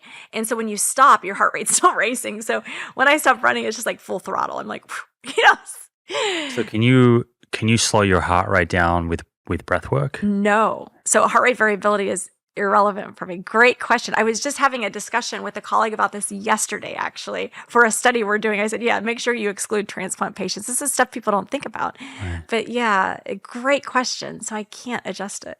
Okay. And you keep your heart rate around 90s to 100s, just that nodal rate. So it's very right, but you work around this stuff, you build your fitness up, and then you go and do the marathon. Did the marathon. I actually ran because Mayo Clinic was very supportive. Our exercise cardiologist, we have all kinds of cardiologists at Mayo, but we actually have an exercise cardiologist too. He wanted to have, quote unquote, he said, eyes on me. And so he did, after about 6 months post-transplant, he did a 10-mile race with me, and he ran me hard. I mean, when I say hard, I mean hard to the point that I almost got a knee injury. He's like, military guy. He's like, we're going to run. And he's like, you're ready. He's like, you can do this. He's like, I have no doubts. But they wanted to make sure that it was safe. So he pushed me pretty hard on this race. And so, yeah, I trained extremely smart. I was so specific about getting good sleep. Obviously my nutrition is very, very healthy. And I did yoga to balance everything out. So I just really love how I was able to put all the science I've learned over the years to the test to do something that would otherwise be considered impossible. And I felt really good doing it. Yeah. It was a tough marathon because it was cold, it was windy, it was rainy. It wasn't very ideal weather, but it happened, and it was really wonderful. And I've done 8 marathons since that time. What did it feel like when you finished the marathon and you reflected it on all that you'd been through that last 12, 24 months and even earlier? It was just so not about me. It was so about all those people that stepped up to support me. All my colleagues were at the finish line in this rainy, gross day. I mean, what love. My colleagues have been just near and dear, some of my best friends in life, and they were all there to support me. My donor, in my patients. It was the breast cancer marathon. So to be able to run for my patients and just, pray for them along the way as I ran and to be that source of inspiration for them as well. It was decades. I would, for essentially, I guess it was about 15 years, I would help to volunteer and support that marathon until the point that I could no longer even hand out water, that I was too weak. And I just would always, I wouldn't be jealous, but I would kind of be jealous of people running, just be like, gosh, I so wish I could do that. I never knew if I'd be able to. So to be able to be there, and when you kind of hit that wall at mile 18, it's just like, yes, like feels so good. Like that, the hard parts of the marathon are what feel great. It's just like, I'm doing this. Like I get to experience this and keep pushing through. And then it's just like life. It's like life with you rise above, then it gets easy. Like come mile 20, it's like, yeah, when's my next marathon? Mile 18, you're like, why did I do this? And then mile 20, you're like, when's my next? How do you build that community and that support? Because it's a two-way street. I know that you said it was all about like reflecting on the amount of support you had, but to kind of cultivate that and have that community around you, you have to let people in. You said it. You said it perfectly. You have to let people in. And what I share with others is oftentimes we don't want to be a burden. But if we can turn it around, they just want to support you because it helps to elevate their own purpose. So if you can acknowledge that, if you could take it off of you, like if you could take it, and in life, we so many times like put everything on us, like, oh, I don't need you to do that for me. Well, maybe they are doing it for you, but they're also doing it because they want to give back. Like it's making them a better person. So kind of turn that narrative around and look at what it's doing to elevate that other person if you let them in. And just give back gratitude. This is a cool study. You come into California, it's like every street corner has a longevity clinic. Yeah. It's kind of crazy, And there was this nurses study that had 50,000 nurses, and they showed that gratitude increased healthy aging by 9%. Just being grateful. So when that person does something for you, just be grateful. And in being grateful, you're going to live longer too. So, it's what matters most. It's what makes this world go around. But just letting people in, and when you let them in, just expressing that gratitude and gratefulness is so, so important.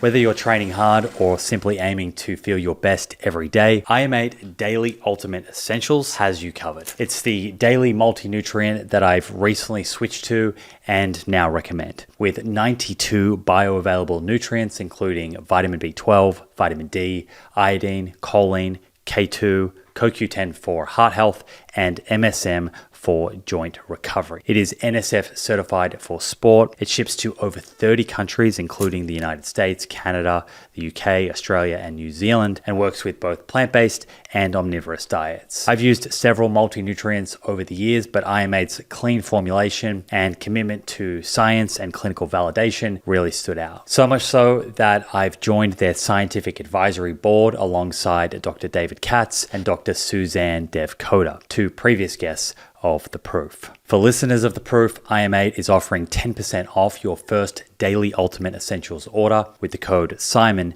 at checkout. Just head to im8health.com. That's IM, the number 8, HEALTH.com, and use promo code SIMON to get started.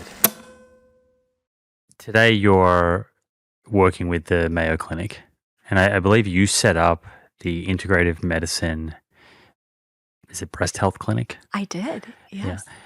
For people that are not familiar with integrative medicine, there's a lot of these different terms out there. There's integrative medicine, there's lifestyle medicine, you'll see functional medicine online. If someone right now, let's say, has been diagnosed with cancer and they're aware of all these different kind of fields and specialties, and they see people online and on podcasts, but they're a little bit confused about where to go for information. What's the distinctions? What's the difference between integrative medicine, functional medicine, lifestyle medicine? There's so many nuances to it, and each provider is going to practice very differently within each of those different silos. And I really wish all those silos could just be broken down, right? Because at the end of the day, medicine is medicine, healing is healing, and we all have the same understanding and unified desire to get people better, right? It's just, I think each silo has their own little egos and preferences attached for whatever their bias may or may not be. And I think we need to be very, very careful with that. Integrative medicine kind of speaks to the whole, I would say, because what that is it's taking the evidence-based therapies that can help to support the conventional care. So alternative medicine would replace the conventional care. So it would replace your chemotherapy, your radiation, your surgery with an alternative modality. It would just go that direction. That's alternative medicine. And we actually know in individuals with cancer treatment who go the alternative path that they can have a 2.5-fold increased risk of actually dying. It's very interesting, right? Now, one would say, well, that's probably a bias study. Well, maybe it is, maybe it's not. But at the end of the day, you do what is most authentic to you. You should never be forced to change that decision. It's your right to make an informed decision as long as you've been given the appropriate information to make that decision. I do see in oncology that oftentimes if a patient says they don't want to do chemo, that the team really tries to overhaul that desire. And I think it is our desire in medicine just to give the facts, just to give the information and let the patient make the decision. And our feelings shouldn't get hurt by that. We may worry, but that's ultimately the patient's decision. And maybe to understand what they're afraid of. Like, where's the fear coming from? Exactly. What's the fear coming from? Or were they given a false sense of, hey, we can help you this way, and being able to talk to that. So opening up that dialogue, opening up that narrative, spending time with the patient to talk through these things. It's so important. But I love integrative medicine because what it does is it marches right alongside the conventional care, but it all of a sudden brings in these evidence-backed modalities that have been shown in research to help support the cancer continuum. Whether that's in the prevention stage, whether that's in the treatment stage, or whether that's in the survivorship stage. And if we look at lifestyle medicine through the American College of Lifestyle Medicine, it's really built on these pillars. The pillars of eating a whole food plant-based nutrition, eating healthy, moving the body regularly, avoiding toxic substances, social connections. And in fact, the social connections part I love because the social connections part is a nice one to talk to people about because it's like us, Simon. We're having this beautiful conversation, a horizontal connection, but then a vertical connection would be that with something greater than ourselves, like that spiritual realm, which is a very nice way of introducing that to someone because that could be an uncomfortable thing to kind of approach in some situations. The next would be sleep. And then the last lifestyle medicine pillar would be how do we manage our stress? We all have stress. It's not getting rid of stress, but how do you manage it? So that's what lifestyle medicine is about, is applying these lifestyle medicine pillars right alongside that conventional care. And as far as I'm concerned, I think all those pillars should be at the root of conventional care. So lifestyle medicine and integrative medicine are quite similar, or lifestyle medicine is kind of integrative medicine? Absolutely. So I feel that lifestyle medicine is at the foundation of all integrative medicine. It's already built there. Like there is not one integrative modality that should be applied if you have not first address those lifestyle ones. It's that simple.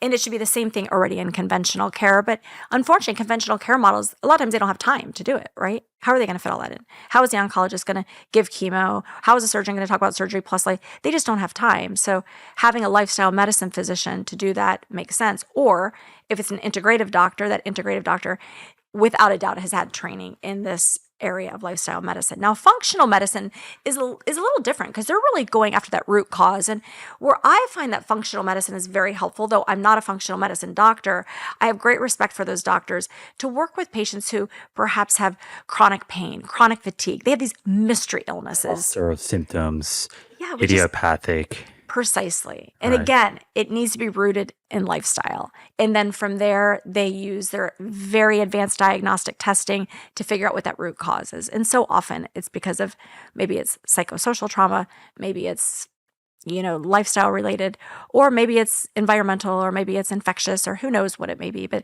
that testing is very impressive to me that they're able to do.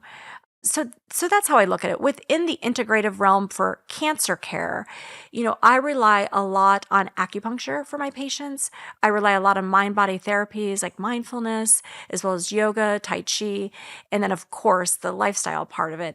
I do use as a maneuver with women when they're going through chemotherapy, especially the chemoimmunotherapy, which is so exciting because we have studies and we know that nutrition really matters during immunotherapy.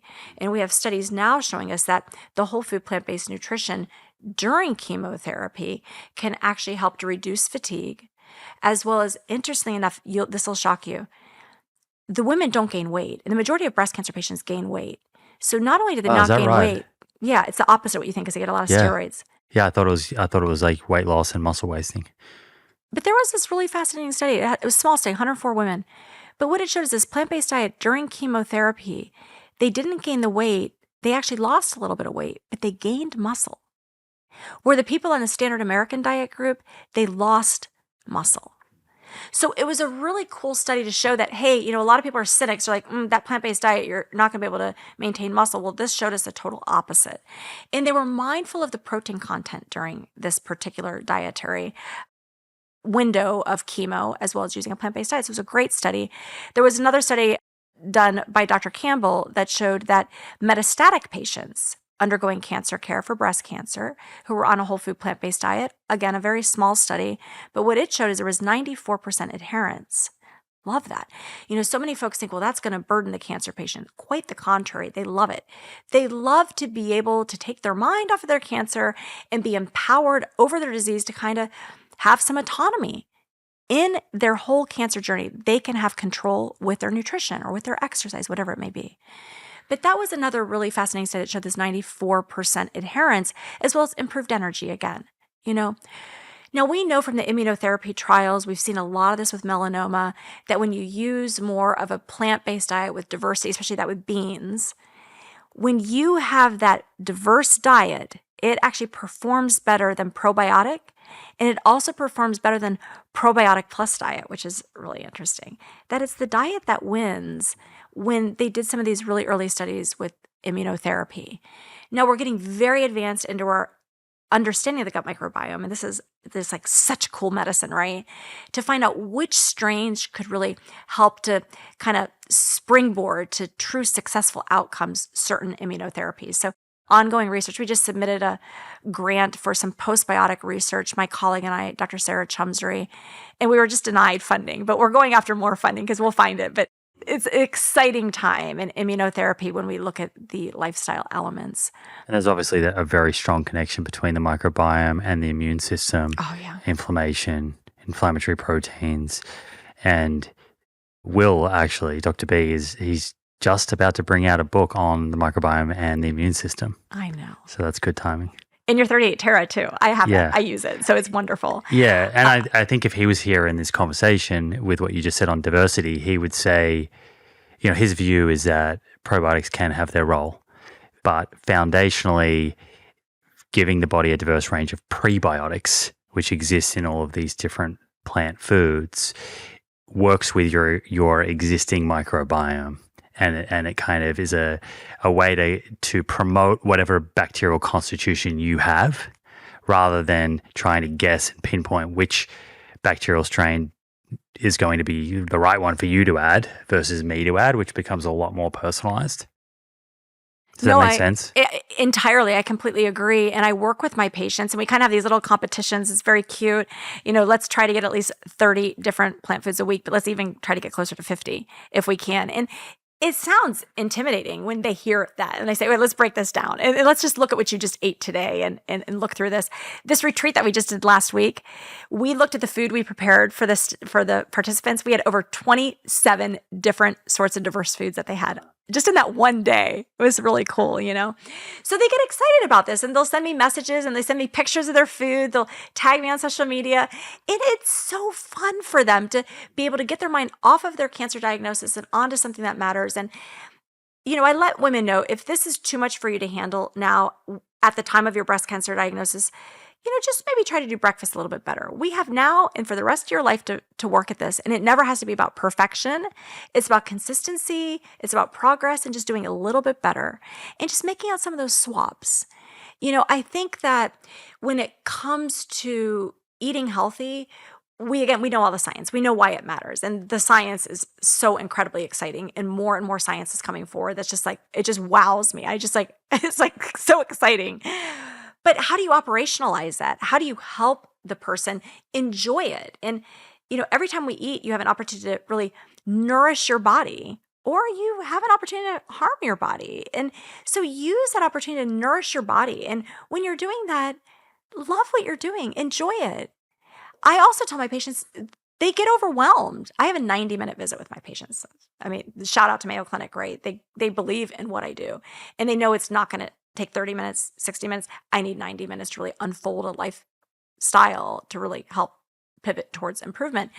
And they're overwhelmed because it's a load of information they get in 90 minutes. And we're moving fast. We're busy the whole time. But I share with them, the reason they're overwhelmed is because it's so important to them. And we talk through that then. So let's talk about the points that are causing the overwhelm and how can we mitigate that. That's usually how we finish up the appointments. How can we try to understand the overwhelm and give a little grace to that? Because I don't want people to leave feeling overwhelmed. That's certainly not my goal. That's a good reframe. If you're feeling overwhelmed, it's a signal that you care deeply. Yeah, that's why I tell them, like, this is because it matters. You're showing up. You're showing up. Yeah. I mean, when I go to the store, I don't ever really get overwhelmed. But I said, you're going to see me, and this is what I do for a living. I look at every label, and I kind of get excited. It's kind of like a game. It's going to take you more time. Prepare. It's going to take you more time. You're going to be in the grocery store more time than you used to be. It's not going to necessarily cost you more money. I can promise you that, especially if you learn how to shop smart, grow your sprouts at home, have a little garden at home. It will actually cost you less based on research that's shown us that, but it is going to take more time. So I prepare them reasonably for that. What are the biggest or most common questions that your patients may have when you're educating them about, hey, this is what the science shows is a healthy way to eat? And I'm presuming are you seeing patients who have a diagnosis of breast cancer? Yeah, so they've been diagnosed with breast cancer, and you're spending 90 minutes with them, and you're going through all this amazing science that informs us on like lifestyle choices that can help improve their outcomes. You talk to them about nutrition and this plant-rich dietary approach. What are the main questions they have, or obstacles or concerns that might kind of pop up? So the funniest thing they all say when they come, they tell me two things. I stopped drinking coffee, and I always chuckle because I'm like, well, you can have that back. So right off, they like me, right? I'm like, you can absolutely have that back. It's so interesting, though, because people think coffee is something they should stop, right? And coffee is always linked to living longer on Earth. It's kind of a fascinating fun fact that chlorogenic acid is such a cool molecule. And I let them have their coffee back, but I find out how they're drinking it, right? I try to make sure that they're getting a safe form of coffee. I talk about a lot of brands, like in my consult, like, hey, these are some safe brands without molds. I try to get them to not put dairy in their coffee, obviously, so they can absorb that chlorogenic acid more favorably. And I really use that as kind of my stepping stone to the benefits of soy. So if they were using a cream in it, I try to flip them over to a soy milk. And soy is the biggest myth ever. And so that's the next thing. Especially when it comes to cancer and breast cancer. Exactly. So, right there, first question is, our first thing they come in, they say is, I stopped coffee. The next thing that's always a question is, what's the thing about soy? I avoid soy sauce. I avoid everything with soy. And I'm like, well, soy sauce wouldn't have mattered anyways, because there's really no isoflavones. And I kind of do understand where the fear comes from, because they read something quickly online or hear something, and often the takeaway is soy contains estrogen. Yeah. Stay away from it if you have hormonal cancer or hormone-driven cancer. And it's the total opposite. It's so exciting, the soy research, actually. And it's such a misunderstanding. And it's just from that original study decades ago that was done in rodents. And, this is that bench, meaning laboratory study, to bedside human study, is it needs to translate. And we should never do a study in the laboratory and waste that money if we know that it's not going to properly translate to human data. This is also a shout to say for all the supplements and things out there that make all these promising claims and it's only an animal research. You probably want to put the pause on that and wait until you see human studies to prove it's safe or effective, because animal studies don't always translate to what we're going to see in the human, bottom line. But we saw this really clear in the soy studies. We saw that it harmed rodents because they don't metabolize soy the way humans do. In humans, we've always seen that soy is favorable, and we could look as simple just to Asian countries. It's almost a common sense application of, could this hurt a person? Probably not, right? And I think the more soy consumed within Asian populations, the lower the risk of breast cancer, certainly if it's early life soy consumption. That's exactly right. And then you look at urban China, where it's been industrialized, more Western diets, and we see that you have that uptick of cancer. Now, the American Cancer Society's 2022 update on nutrition and physical exercise by Rock and colleagues, perfect publication, dedicated 3 paragraphs to soy. done. I mean, I refer every patient there, every doctor there from across the country who is still telling their patients not to consume soy. And there was a beautiful meta-analysis done that showed that after breast cancer diagnosis, those women who have more soy versus those that don't had a 25% reduced risk of breast cancer returning. That was most prevalent among women with estrogen receptor negative breast cancers, but the benefit was still seen among estrogen receptor positive breast cancers. So not only is it safe, it's beneficial. This was a statistically sound result. The confidence interval was solid. And that's where I love being in this space with lifestyle medicine, because you got to really read the data. You got to look at those confidence intervals, make sure that this isn't just happening by chance, and this is a real statistical impact, and it is without a question or a doubt. And there has been study after study after study that supports this. So, And the mechanism comes back to where those polyphenols bind to? Exactly. Okay. Exactly. It binds most preferentially with like a 300-fold affinity to the estrogen receptor beta, which is the anti-proliferative signal. It's so cool. So it's turning off proliferation. And the other thing is the majority of my patients, 75% of women with breast cancer have estrogen receptor positive breast cancer. So that means these women are going to go on to be on, in most situations, anti-hormone, anti-estrogen drugs. They feel kind of miserable, a lot of them. They have hot flashes, they feel achy. And my women typically do really good on the plant-based diet supplemented with soy.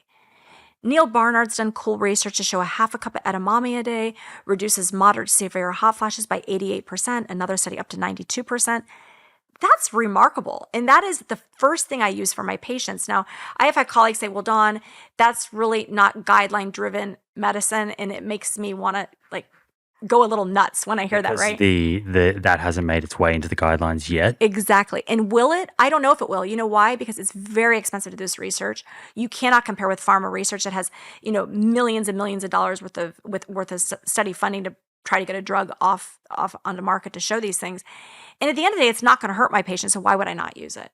And so I have hundreds of women, thousands of women that have benefited from the soy. It's just so hard to get this research funded in a way that you're able to help move the guidelines, but hopefully we will. But at the end of the day, I use it as my number one way in my clinical practice to help patients, because everything we do in medicine is first do no harm. And every single pharmaceutical we use has a potential for side effect, and not necessarily harm in all cases, but side effect, and soy isn't going to have that side effect. So I have my women try to be intentional about getting 1 to 3 servings of soy a day if they don't have an allergy or an intolerance otherwise. It is an allergenic food, so some people don't tolerate it, so don't push it. I also don't want people to overdo it. They hear this and then all of a sudden they're doing 10 servings of soy a day. No. Food diversity is key, but get a little bit of soy can be really favorable. Yeah, I think that's a valid fear, but it's a very important fear to alleviate. If you're wanting someone to adopt a more plant-rich diet, particularly if you wanted them to eat more plant protein, if you avoid soy, it makes it harder, right? Because tofu and tempeh and soy milk, they do make a plant-based diet, in my opinion, much easier to adopt than a plant-based diet that's soy-free. 100% agree. In fact, if I have a woman who can't consume soy, I think it's nearly impossible to have her on a plant-based diet, in my opinion. Now, I think that's probably not true. I probably need to be careful saying that, but in my experience, it's very hard to do that many beans and to get enough protein just from beans, especially when I'm working with cancer patients and I like my women, I go to the 1.3 to 1.6 grams per kilogram of body weight. That's where I go. If someone's on GLP-1s, they're working with weight loss doctors, but maybe they need a little bit more. And again, my preference is plant protein and getting my people to that goal. It's not with animal protein. It's not saying, hey, have an extra chicken breast to hit that goal protein we're putting you on. Let's try to use plant protein to get there. And I don't try to necessarily make people plant only, but I try to get the majority of the protein coming from plants. There was a really exciting study. It was published at the Nurses' Health Study last year.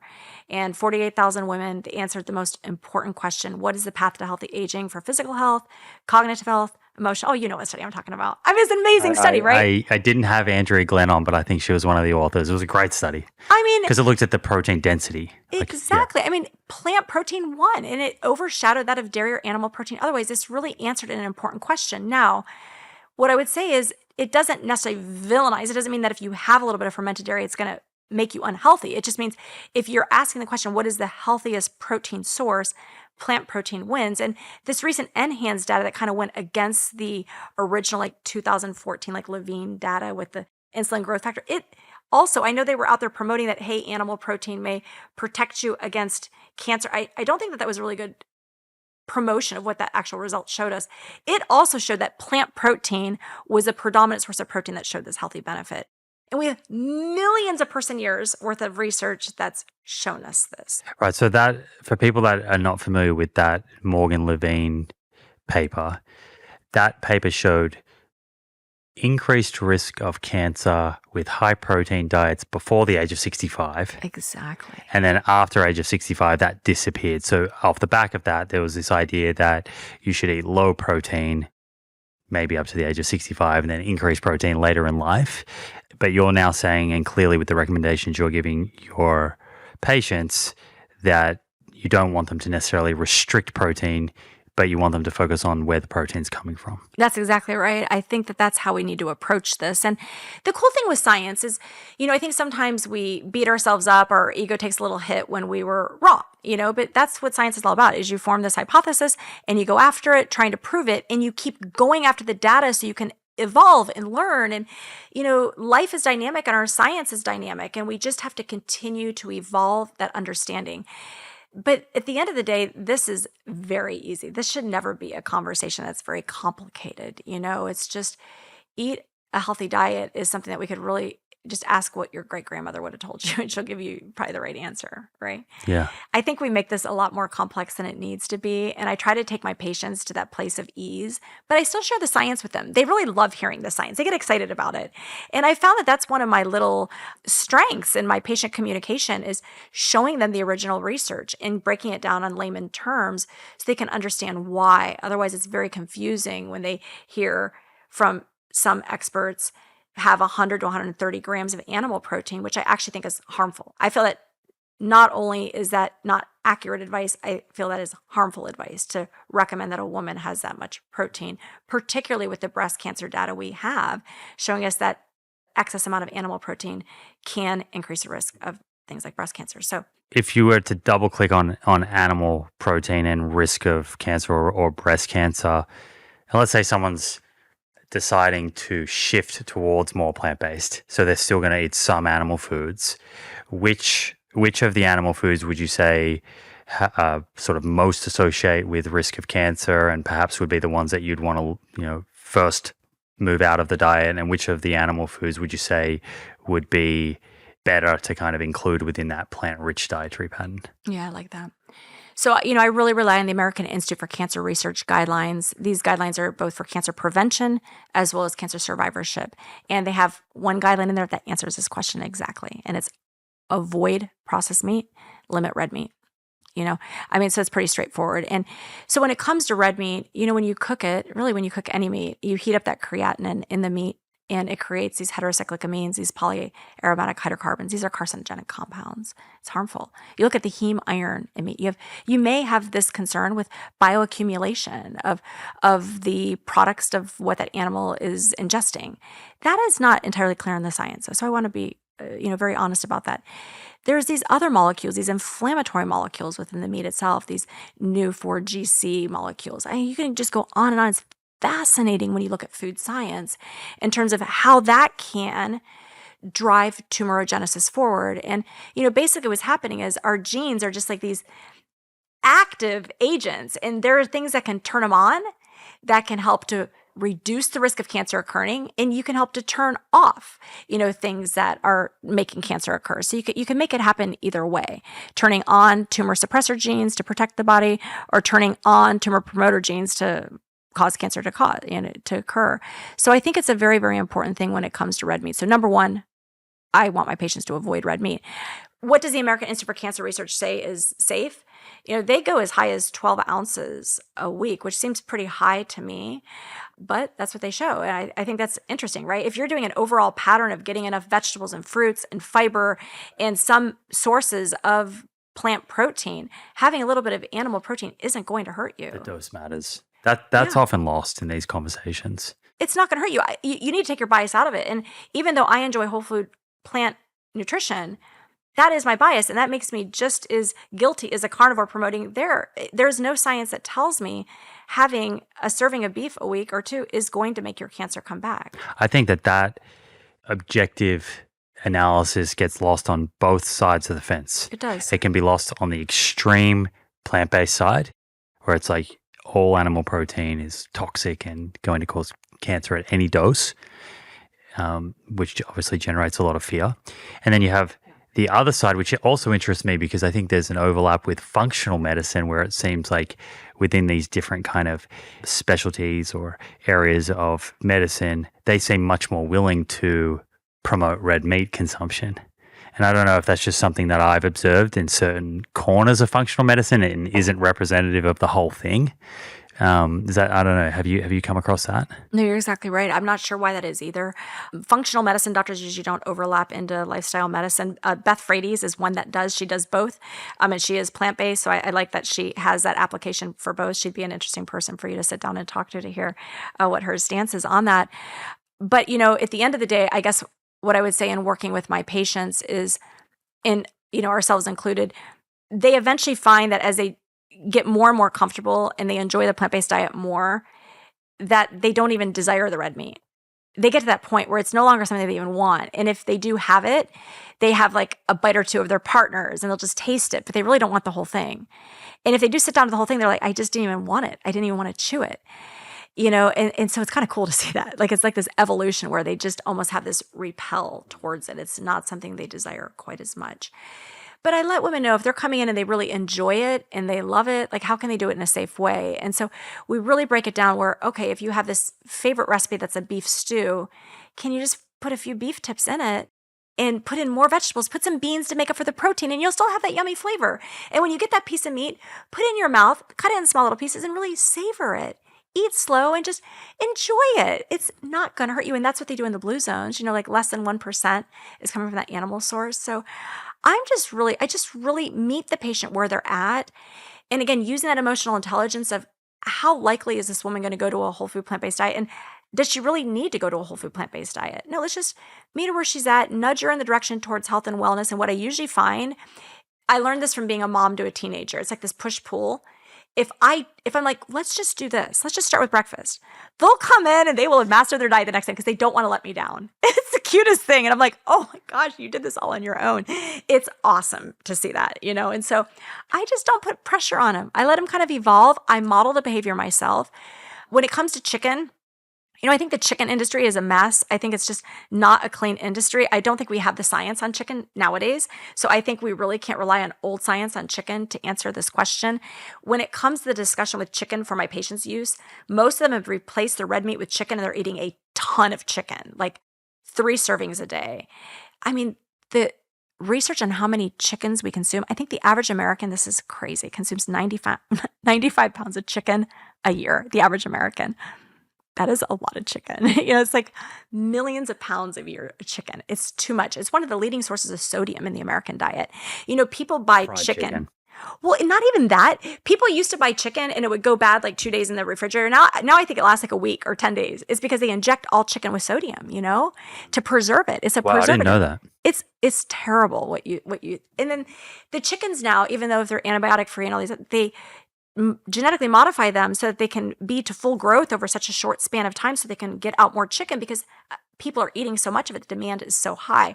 So I think people can really do good, cut it in half what they're doing if they can just start with that or just use a few pieces.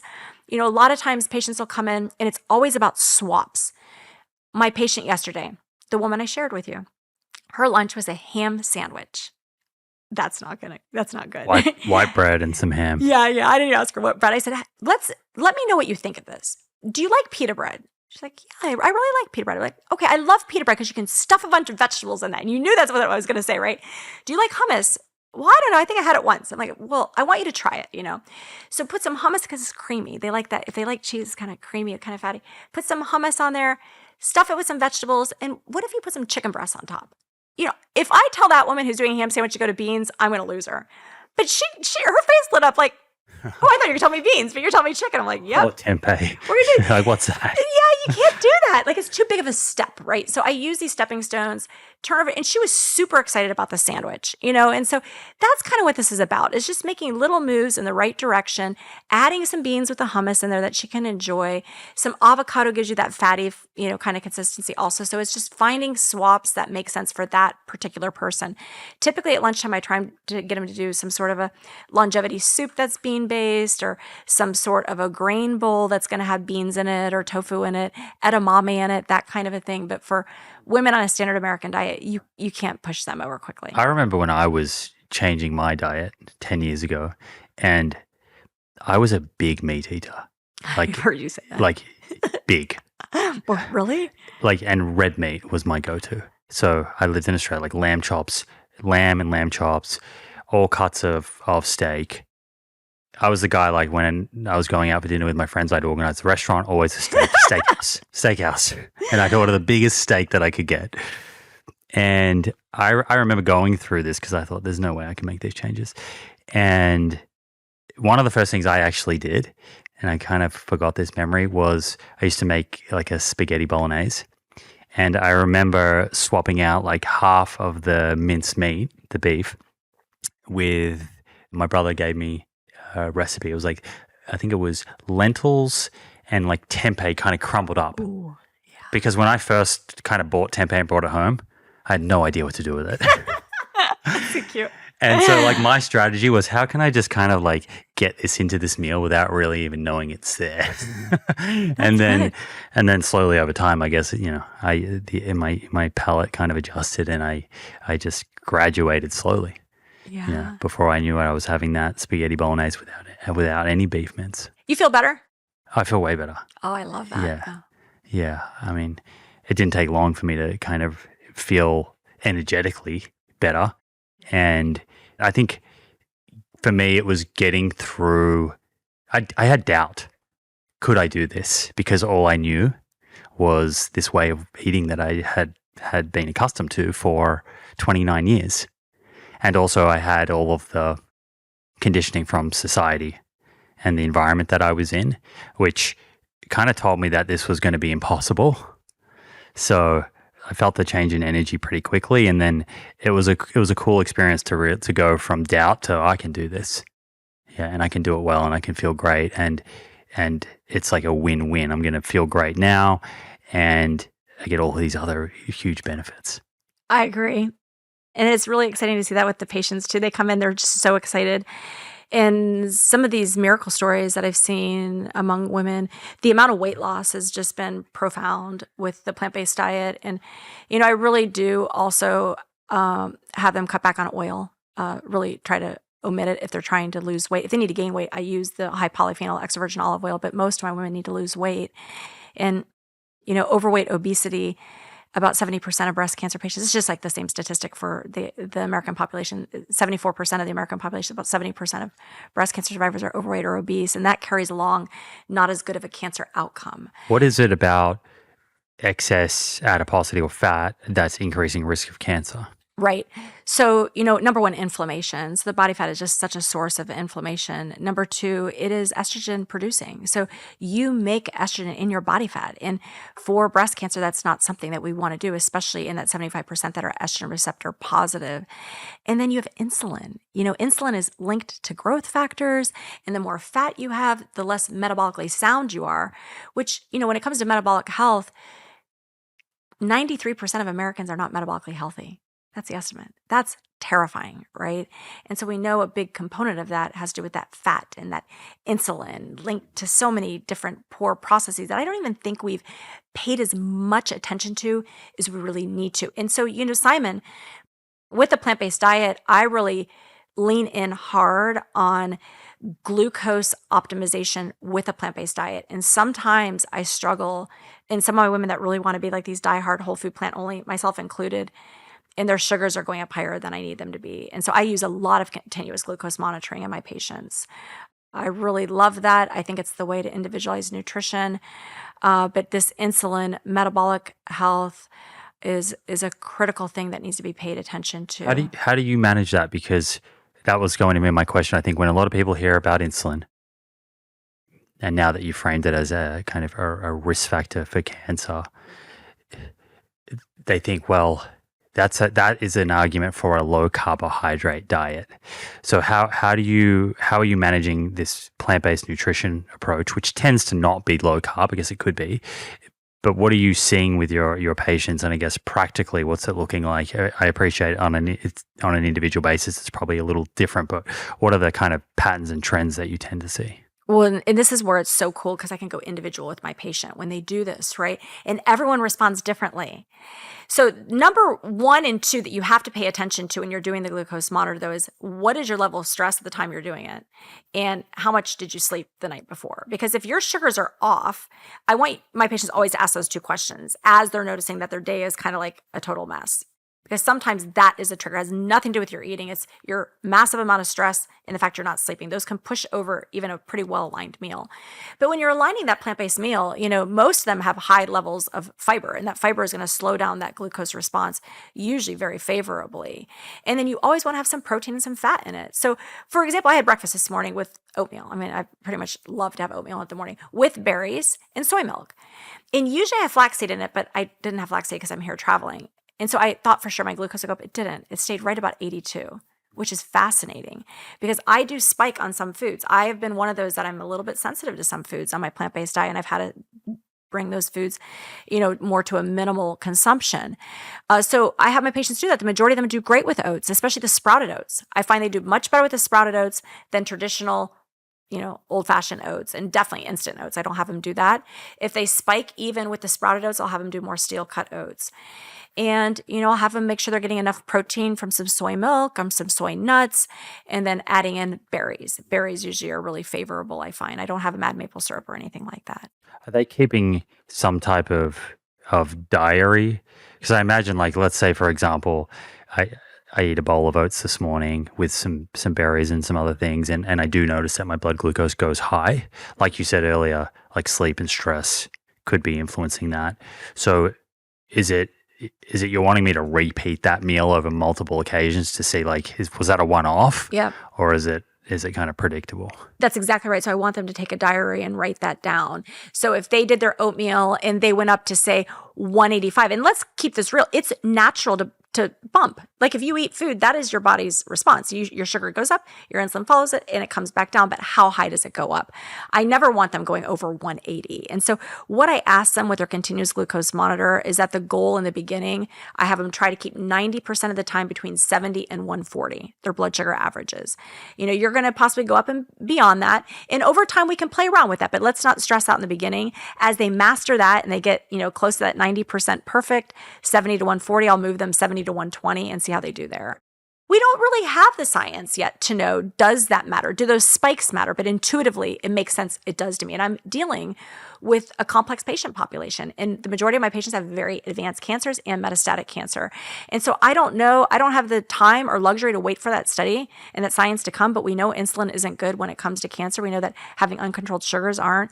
And I don't want my plant-based diet that I'm helping them on board with to be part of what's moving them into a space that's not going to protect them. So I do want to keep their blood sugar tightly controlled. And we usually do really good with it. I rarely have women ever calling me about highs. You know what? They're calling me about lows. That's what's so interesting because a lot of them, they're fasting overnight, they're doing longer fasts, and I'm having them call me about low sugars, not high sugars. So it's actually the opposite I see in my patients because they're so committed to their diet. Are you looking at how quickly the spike comes back down as well and gets back to a baseline? I do. I pay attention to that. But again, this is where we don't have that understanding of the science necessarily. This is what's kind of tricky. And that's where I just rely on what we know is that 90% of the time you want to stay within that window. So I try to stick to that. But in my mind, I'm kind of trying to really follow these trends and patterns for what I see. But those one-offs where, hey, this doesn't make sense, Dawn. This was a really healthy meal. I shouldn't have went to 222. Why did I go up so high? I say, ask yourself, did I sleep or do I have a major stress? If one of those things are playing into it, when life seems like it's a little more balanced, try that meal again and see how you do. Or add a little bit of fat, add a little more protein and see if you can do better. So 90% is kind of like a time in range goal. Yes. That is what the recommendation should be for all CGMs for that reason. Gotcha. Exactly right. And if someone is experiencing the lows, because I too have had people write into me about experiencing lows, what's the way that you kind of navigate that with an individual? So I think that's actually very tricky. Number one, I think we need to ask the question, is the CGM accurate? Because sometimes it's just that you're sleeping on it.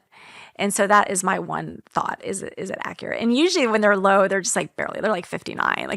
And then your body compensates, it comes right back up. So it depends on how low is low. If you have someone going to, 55, 54, that makes me start to not feel too comfortable when they get to that range to ask these questions. And in that situation, I ask, what are you doing for dinner the night before? Are you doing a complete meal where you have protein with rich fiber and an adequate protein source and some healthy fats to sustain that blood sugar so that we're not seeing those dips? In some situations, though, when my patient's going low, I have them doing a little bit of a snack before they go to bed. So they're breaking their fast, but for whatever physiologic reason, this has to happen. I have a woman right now, she actually has a paraneoplastic syndrome with her metastatic cancer. It's very interesting. I've never seen this before, and we're going to write it up. And the CGM found this, and she couldn't understand why she wasn't feeling good. And so I like for my patients to do CGMs if A, they can afford it because they're not cheap, and B, if it's going to empower them over their diagnosis and not stress them during their diagnosis, because the CGM can be a source of a little bit of stress for some people.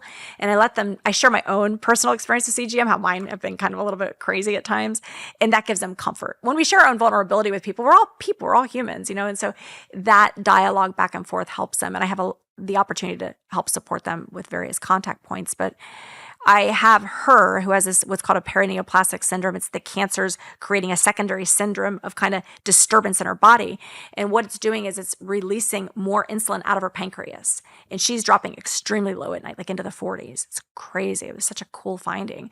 Not that anyone wants to be a cool finding, but the CGM found something that could have been very, very, very dangerous for this young cancer survivor. So it's been good. We got a hold of it. And so now we just have her eat a protein shake before she goes to bed. And that's doing the job for her. And if she doesn't have time to do the protein shake, she'll do some almonds with peanut butter, and it's great. I'm sorry, she'll do almonds with medjool dates. Gotcha. Yeah. Yeah. Love dates. Oh, it's like God's candy. I love medjool dates. It's like my favorite food in the whole wide world. Purple sweet potatoes, medjool dates, and I always joke, Anne's Warrior Oats. If you've never had those, you need to try those. No, I haven't. Oh, they're really good. Yeah. Okay. I'll report back. I'll give you the I recipe. take the dates and I cut them in half, and then I fill them with almond butter. Oh yes, That's my treat. Me too. It tastes like caramel, and kids will love it. When moms are worried, they often say, "Dawn, I really wanted this for myself, but my husband's not going to want to. My kids aren't going to want to." We want the whole family to be healthy. Chronic disease, the statistics are so alarming. 40% of kids have one chronic disease. 40% of Americans have two chronic diseases. And this statistic, I didn't even believe. I had to fact check it to make sure it was actually what I was reading in the one journal, is it's shown us that in 60-year-olds, 95% have one chronic disease. So essentially every single person over the age of 60 has one chronic disease. That's a problem. It's mind-blowing. And we know that these are preventable with taking better care of ourselves. You mentioned there, if someone's having that snack later in the day, they're breaking their fast, which gets me thinking about fasting. What views do you have on fasting and what that could look like for someone who is wanting to A, prevent cancer, or B, they have cancer and perhaps they're undergoing treatment and they're curious, is there a place for fasting within my current treatment? Is it going to be positive? Is it going to be negative? So we've done a lot of great research with Walter Longo over the years, including his Prolon product, and we called it Chemo Live actually in our research study. So I use his product in my patients often. I think the biggest problem I see with fasting is Americans oftentimes like to eat till late, and they don't like to start eating again until lunchtime, and we know that skipping breakfast is linked to dying earlier from all causes as well as cardiovascular disease. And so I don't think people should ever skip breakfast. And so if I have a patient that wants to fast, I want them to turn off their eating earlier in the evening, sundown, and start eating at sunrise. That circadian rhythm eating makes a lot of sense to me. Ideally, a 12 to 13 hour fast is what I would love for my patients to do. I do like the recommendations for that. I think everyone should try to do that. Do I do it? No, I'm the world's worst faster. I just can't do it. And I wish I could, but I can't. How do you do? Right, but so a 13-hour window would be kind of first food 8 a.m. and then last food at 7 p.m. Right. Yeah. Can you do that? Or if it's a 12-hour, obviously it's 8 a.m. to 8 p.m. If I'm being honest, I think I probably do that 70% of the time. Oh, that's really good. Yeah, and then the other 30% of the time, it's typically the snacks later at night that get me. Well, I'm not good. As soon as I wake up early.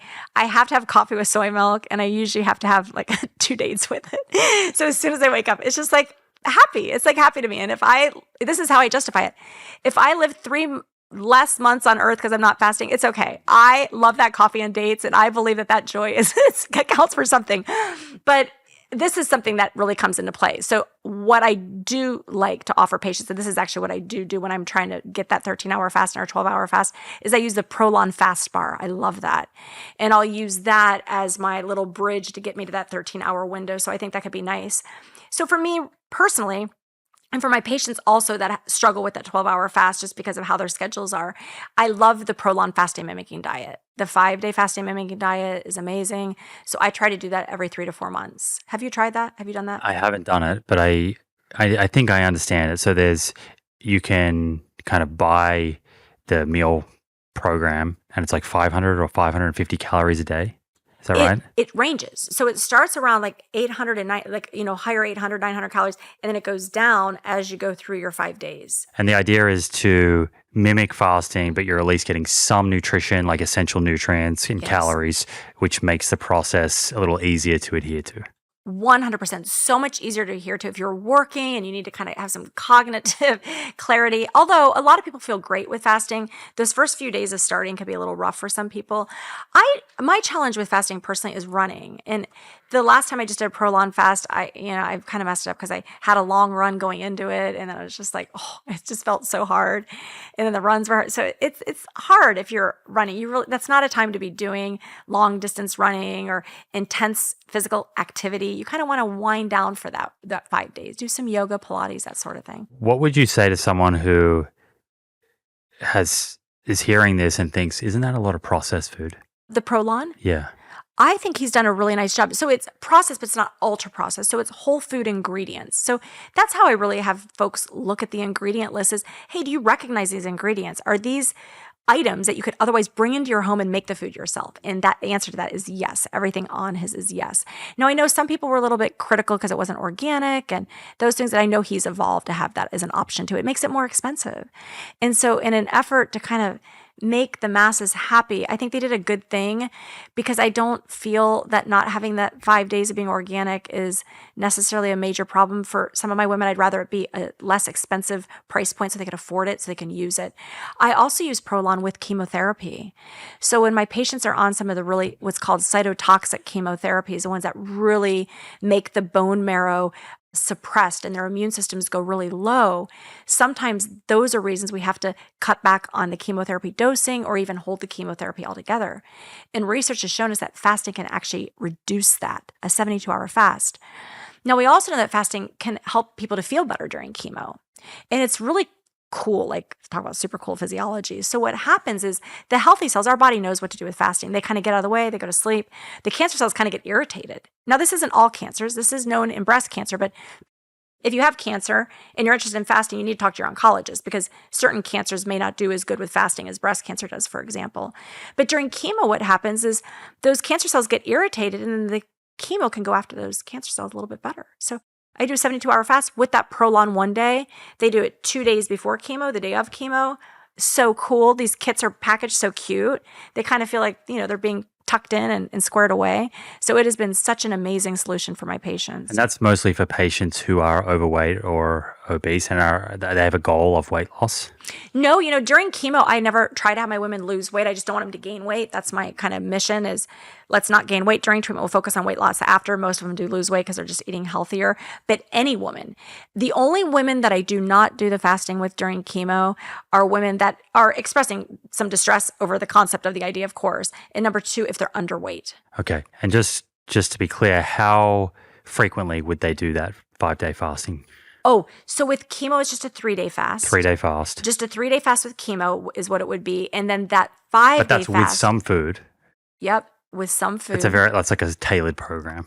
That's a tailored I use the Prolon 1 day with chemo, and I use it for 3 days in a row. And then that Prolon 5-day fast, I wait for them to be into their survivorship period. And that Prolon 1 day or that 3-day fast or 5-day fast has been validated in some form. Yep. With patients with cancer? That's exactly right. Yeah. Got you. It's exciting. So we didn't call it Prolon in our cancer study at Mayo Clinic. We called it Chemo Live. And I believe that he is going to be having that product come to market. So it'll be packaged in a way it'll be a little easier for cancer patients, which is cool. But yes, that research was very exciting. Up until this kit was around, I would have to be creative. Like I'd be like, oh, you can do a few of these nuts and some vegetable broth. And it was kind of like a guessing game. We really didn't, but I never wanted people to be on a water fast. Not that I'm against a water fast. It's just a lot for a person going through chemotherapy to have to do. And this kind of surrounds them with some nourishment that gives them some support, I feel. It's a little easier. Are there any other frequently asked questions or concerns or myths about nutrition that you're getting other than soy and some of the things that we've mentioned so far? What else comes up? Grains. Everyone cuts out grains because they've heard that they shouldn't do grains. And then, of course, seed oils. That's the, everyone cuts out oils. But when it comes to grains, I really try to help people understand the value of whole grains and what grains to look for. I don't think people have to have wheat to be healthy. So if they want to avoid wheat, fine, go ahead. That's your prerogative. You can avoid wheat. If you're not celiac, I don't know that you need to. But I think we do have evidence that in America, our wheat is more hybridized. And I do think we have more sensitivity. I hear from a lot of my patients, they just feel better without it. But oh my gosh, there's so many other grains to select from and to choose from and to have fun with. So I encourage that. I love quinoa for patients because it is a complete protein, and I think that offers a lot of benefit. I've seen a lot of women that enjoy the quinoa as a breakfast cereal even because it's light, it's easy to eat, it's not heavy, especially during chemotherapy. So it's something that usually is very favorable for women. But that's a big one that I do see and hear from patients. The seed oil, you and I both know that I do feel that when we look at this, it's always what you're comparing it to, So I would say that any oil on an ingredient list probably isn't good for you. I mean, we can pretty much guarantee that that's industrialized. You're probably not picking a very high quality oil in that. And it's going to mean that it's just more calorie dense product, and no one needs those extra calories. And I think most products, when we really step back and they're adding oil to the ingredient list, it's probably also a product that has some of those other ingredients that are making it more ultra processed. And I just don't want patients having ultra processed food. The research there in cancer is actually very fascinating. There was a UK study that was published over the last 2 years. And this study looked at the weight of ultra processed food in the UK. And it showed that for about 23% weight of ultra processed food, for every increment increase 10 points above that there was a 16% increased risk of dying from breast cancer and a 30% increased risk of dying from ovary cancer. It's a big number.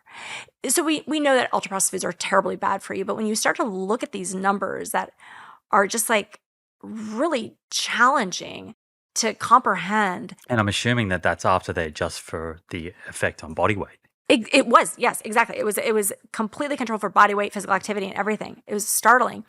There was another study done with 92,000 individuals from France, and they followed them for 6.7 years. And they looked at mono and diglycerides. And that was crazy. That showed a 24% increased risk of breast cancer and a 46% increased risk of prostate cancer. And mono and diglycerides are in a lot of things. They're in a lot of plant-based things too. Wraps are the big thing. In their effort to be healthy, women will make those wrap sandwiches for themselves, for their kids. And our favorite wraps are the ones that rolls so nicely, it doesn't break apart. But a lot of times it's that mono and diglycerides. And the vegan butters, you'll find What does that show up as in the ingredient list? It'll say mono hyphen diglycerides, or it'll say diglycerides. Sometimes it'll say mono and diglycerides. That's a big one. I have in like bold, hot pink. Tell my patients, look at the labels. I don't want you getting this. Because that's a pretty small window of time they follow these people, right? And listen, if you are eating out and you're at a picnic or at some event and they have wrap sandwiches, don't fret it. Enjoy it. This is just when you're at home. This is what I tell people.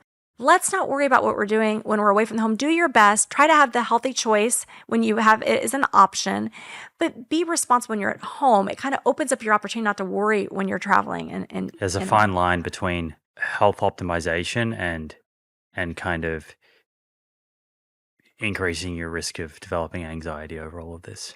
This is right. I mean, that is more harmful for you. And the joy, right? Like, listen, and I tell them, if you want that steak or if you want your birthday cake, you should have that birthday cake, by the way. But My birthday cake, by the way, is actually really healthy. My mom makes me this Yeah. amazing birthday cake with a purple potato icing. And I actually have it when it's not my birthday, too. It actually sounds really good right Purple now. potato icing. It's like the coolest thing ever. That's very on brand. It's very cool. So, but this is kind of what happens, right? You get used to this way of eating and it just becomes such joy and excitement. And it's so fun to make the unhealthy food the healthy food and make it just so tasty. And your palate becomes used to that. And so it's just so much for individuals to look forward to when they're on the other side of it, that you can feel good and you have just as much pleasure with those healthy foods because it's what your body is now used to. But the ultra processed foods have totally hijacked the palate. You know, they don't remember what a strawberry tastes like. They wouldn't taste that. That birthday cake probably sounds really disgusting to most listeners, but they wouldn't be able to taste it until they've been maybe doing the diet long enough to really appreciate what that flavor is. But when you can taste the inherent beauty of what the food tastes like, it's so exciting. How do you rank the importance of these different lifestyle choices, whether it's eating or exercise or sleep? Like when it comes to preventing cancer, I guess, firstly here, what do you think is most important? So the answer, I would say, not based necessarily in science, but based on like what matters most and what really life is all about, is the social connections, love, and authenticity. That's what matters most. Because without that, you don't have purpose and meaning to give you a reason to show up for yourself to do the other things. So bottom line, that's most important. So if I notice that that's the problem at a patient visit, we'll just talk about that. And a channel to alleviate stress. Exactly. Yeah. And that is part of it, right? The ability to have a friend, have a partner, have someone you can talk this through, being able to deal with stress. And then I think that's a segue to really probably scientifically what matters most. Like if we look at the science, that's exercise. It actually is really crazy powerful. I mean, it's these statistics, like for breast cancer survivors, it's like a 40 to 50% benefit. It's a gigantic number. It's like hard to put it together. As in, if they were exercising when they got diagnosed, or like before diagnosis, or once they get diagnosed, the exercise they're doing. After, exercise reduces breast cancer by 10 to 20%, but man, as a cancer survivor, it's a huge benefit. We know that lifestyle as a whole, based on the American Institute for Cancer Research guidelines, eating healthy, getting more vegetables, fruits, whole grains, getting rid of the processed foods, getting rid of the sugar sweetened beverages, the processed meat, limiting the red meat like we chatted about, not smoking, not drinking, and exercise and being a better body weight. If you try to hit all those targets, that was kind of weird. Thank you for the pause. If you hit all those targets, if you can hit 5 to 6 of those, it's been shown to reduce the risk of breast cancer by 50 to 60%. It's a big number. It's a massive number. I mean, it's super exciting. People don't realize that it has that magnificent power. And it's not perfect. Like, that just means like just doing a little bit better. So it didn't mean you have to hit all of those, right? You hit 5 to 6 of those. So it's pretty easy to just do a little bit better. So I think that's really exciting. But exercise matters a lot. And of course, nutrition does. It's the overall pattern of living that really matters. But if we really have to hone in on one of them, it's the exercise. But the exercise is never going to help someone get to their ideal body composition. You need to pull that nutrition in. And I find the secret to me helping a woman elevate her vitality is the nutrition. It's cool. It's like, you're feeding your spirit, you're nourishing your body. There's no other way around it. Yeah. So where we live in an environment that is in many ways kind of set up for us to fail, it's a bit like a maze, right? You design a maze to get lost in. And where the Blue Zones environment is more like a labyrinth. And a labyrinth is actually designed so that you can walk through it kind of mindlessly, and no matter what, you'll find your way through it, to the center and out of it, without having to really make any decisions, because there's only one way in and one way out. And so in the United States, in Australia, because we live in this maze, that intentionality is like you're walking through it, and then you kind of have like Dawn and like people like you kind of whispering in the ears, like, turn right, no, turn left. And that is why it's appropriate for us to be having this conversation and having so much focus on it. Whereas in the Blue Zones, they don't have that same necessity. And perhaps their environment is changing, and they will, unfortunately, begin to have this conversation. Well, that's a beautiful analogy, Simon, and I love that. in so many ways. And I love these conversations we have because again, I think it comes to inspiring people. And when they see the joy centered around this way of living and also the knowing that it doesn't have to be perfect, just be more intentional, be better. And I see so often people try to force it.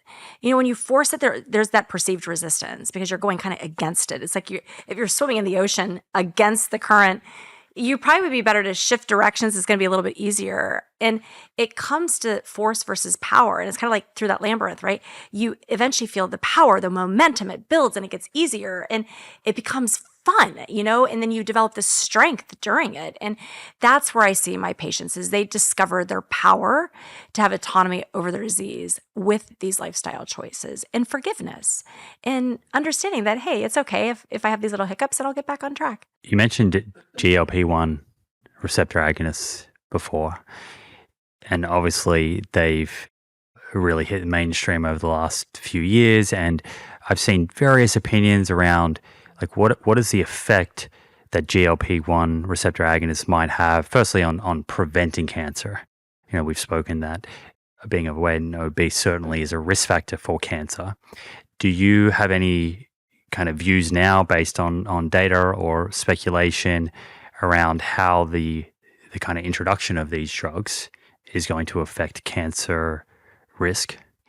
We have such an overweight obesity epidemic with that number I shared, 74%. And we know that that's such a driver. It drives 13 cancers total, that I think there's a place for GLP-1. I think it's actually a great springboard. I think it's a way that gives people hope. It's very hard for someone who is obese, morbidly obese, to get moving. I mean, it's really difficult. I can't imagine. I actually feel really bad for these people. And it's one of the biggest areas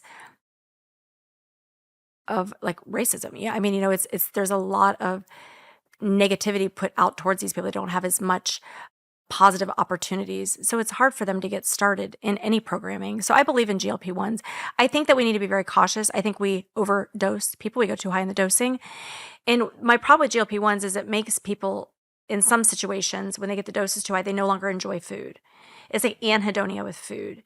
And food is love and it's connection and it's part of our culture. At least it used to be, right? And if we can learn at the beginning parts of that GLP-1, when you turn off the food noise and try to reintroduce the palate to healthy foods in that time, in that window, that's what's magic with GLP-1s. It's a beautiful way to onboard someone to a plant-based diet because you're turning off that noise.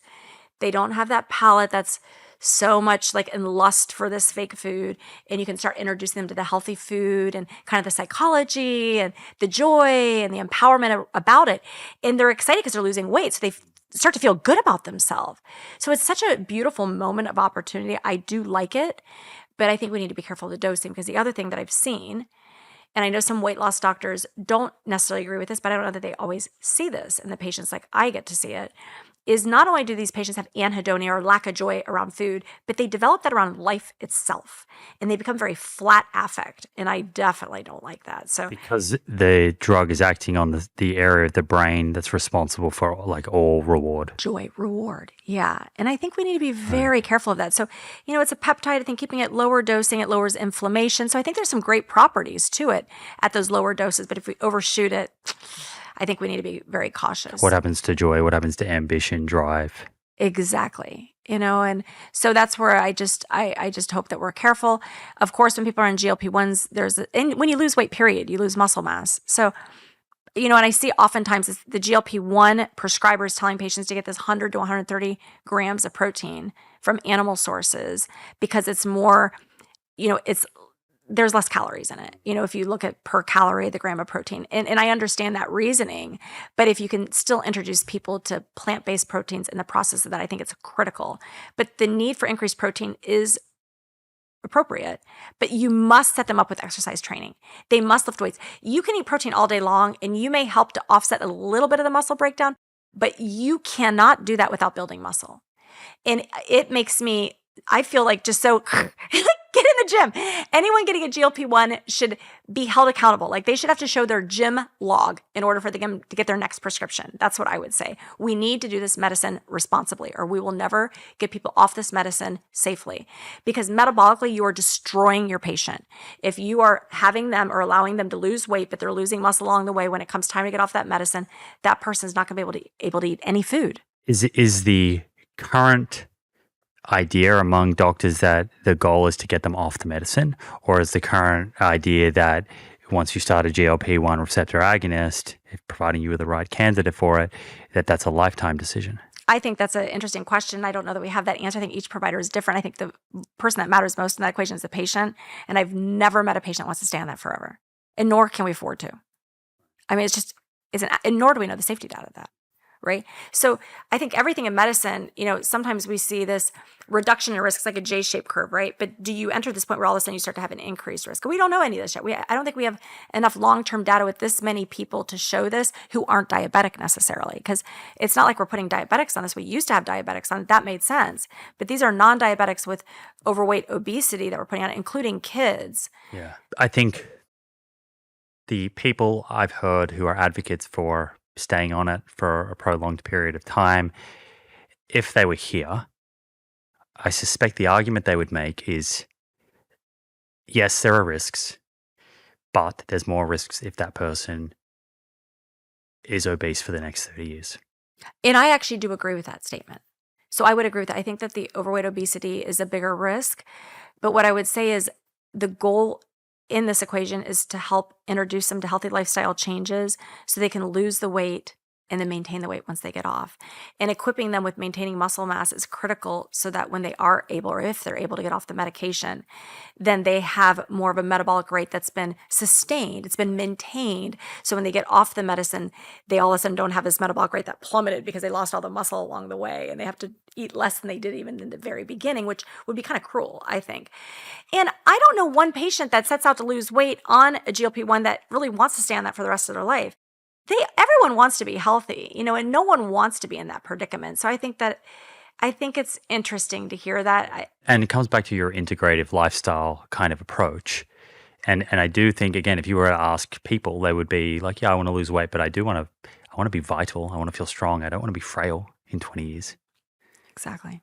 Related to nutrition here, and as we were walking in, you mentioned ashwagandha to me. We were talking about that off air.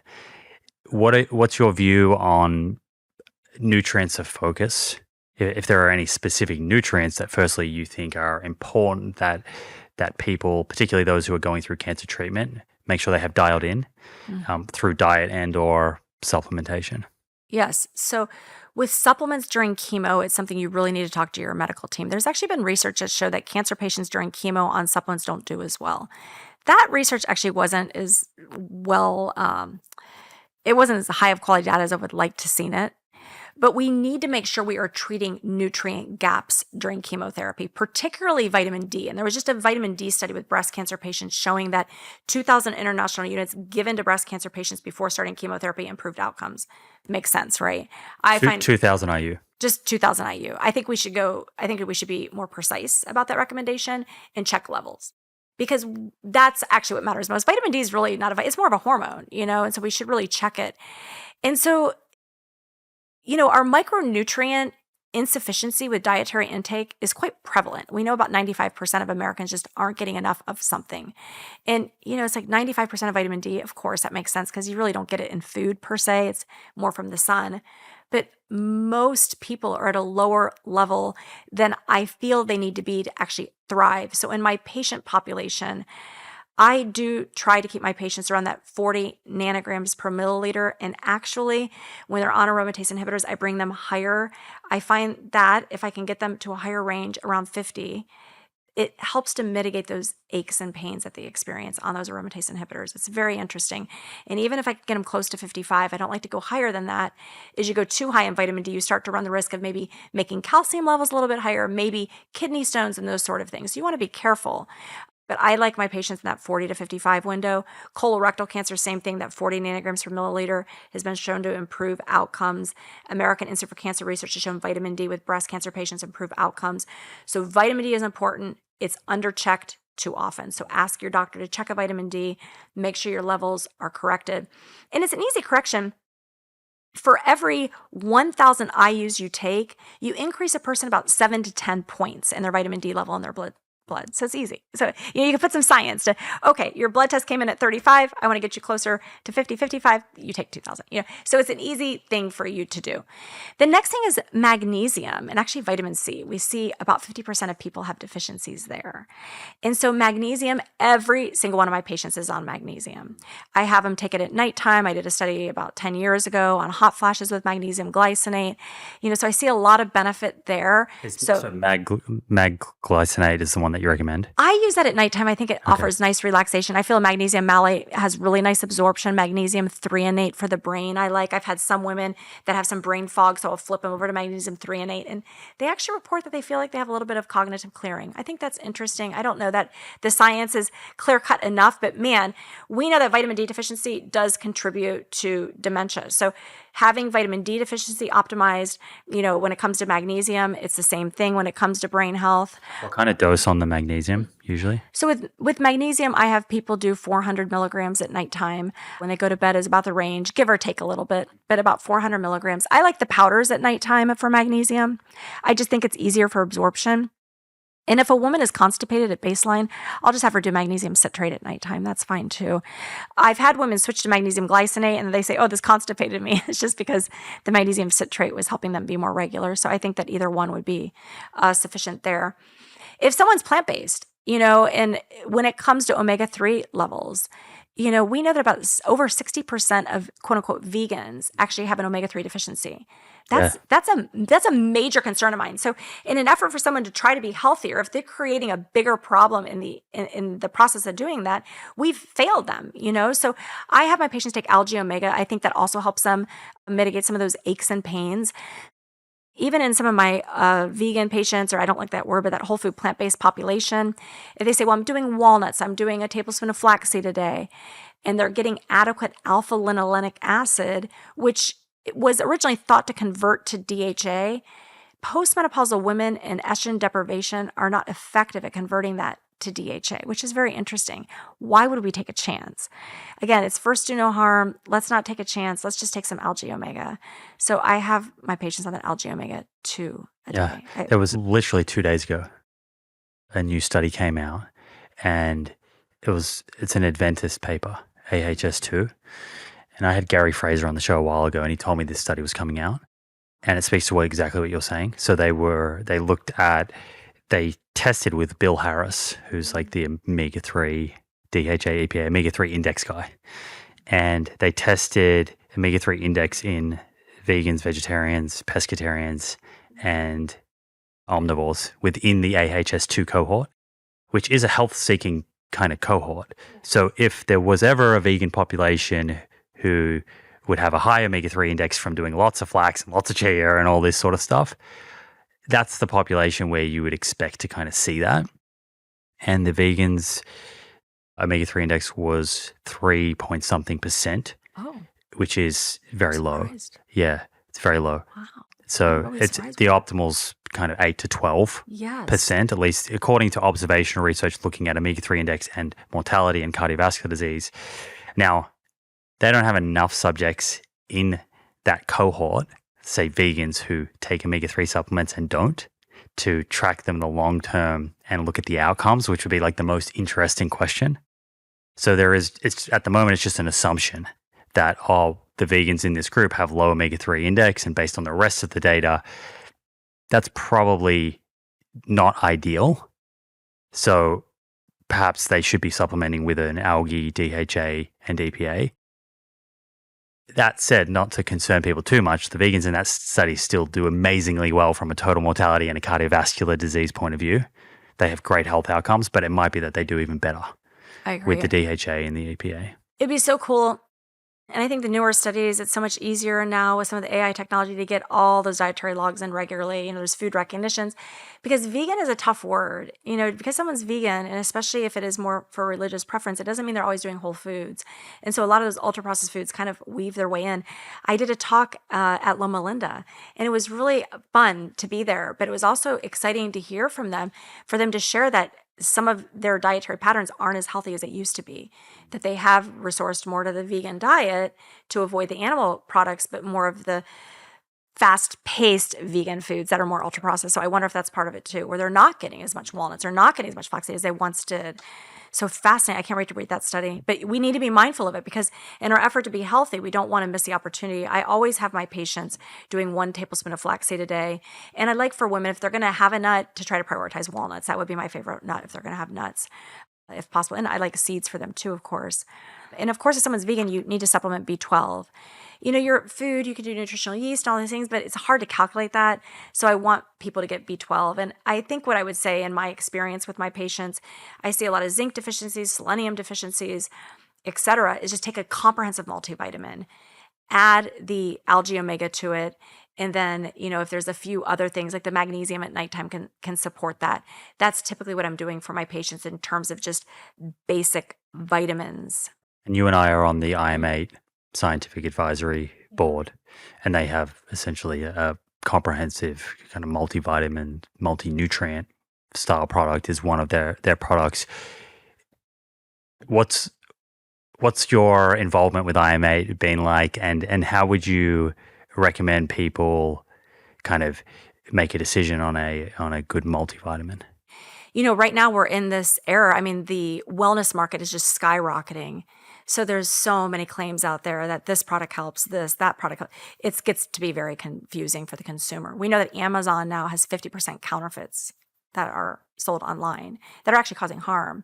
And I see this in my clinical practice. I have people coming in with kidney failure, liver failure from common hair supplements that are sold over the counter that had ashwagandha. That's how this started. So I am so proud to be on the Scientific Advisory Board for IM8, and I love that you're a part of that with us, Simon. And when Danny Jung, the CEO of Pernetics, had approached me, other companies had approached me before, and I always just said, no. It was a rapid no, because I'm not allowed to affiliate with a company being at Mayo Clinic. But this opportunity was very unique because he really wanted to back it in science, as well as have scientific experts to help to support that mission for product development.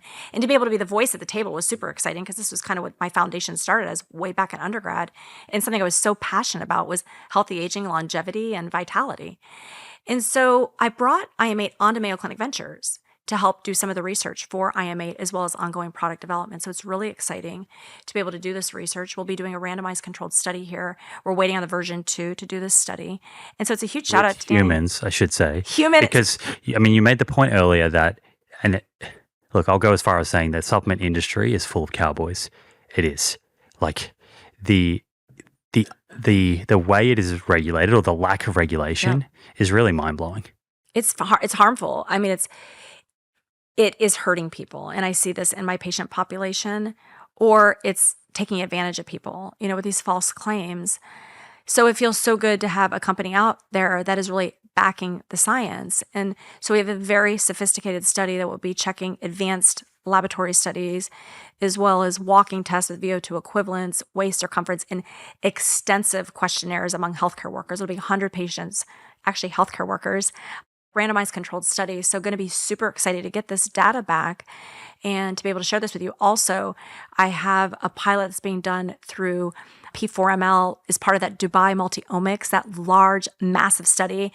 Over the next 5 years, it's going to be 2 million people. So we'll be working research through that as well to have massive multiomics, as well as we already have cell lines with IM8 going to space with Dr. Green. That gives us 10 times accelerated aging for some of the longevity data and products that we're doing. So it's really exciting. But what's so wonderful about IM8 is it's NSF certified. And that's what we were talking about earlier, is what you take on the label is what you're actually putting in your body. There's no microplastics, there's no heavy metals, there's no molds. That, to me, matched with the Scientific Advisory Board and the research that's taking place, is what makes it unique. I don't know anyone else out there that's doing all of those things at that level. And we're like a family, Most companies today say clinically validated or studies show, and that it does sound sciencey. And I think the critical point here is that it's easy to pay lip service to science. It's very different, and it requires a different level of integrity and funds to invest in true science with humans, to validate your product first and foremost, to make sure it's safe, to make sure that the claims that you're making are valid, and you can back them up, and it's not just relying on human data or single ingredient data. And then the NSF part, the bit that pleases me most about this is I think like brands that are doing NSF certification, like iMate, Momentous do it, we've done it at 38 Terra.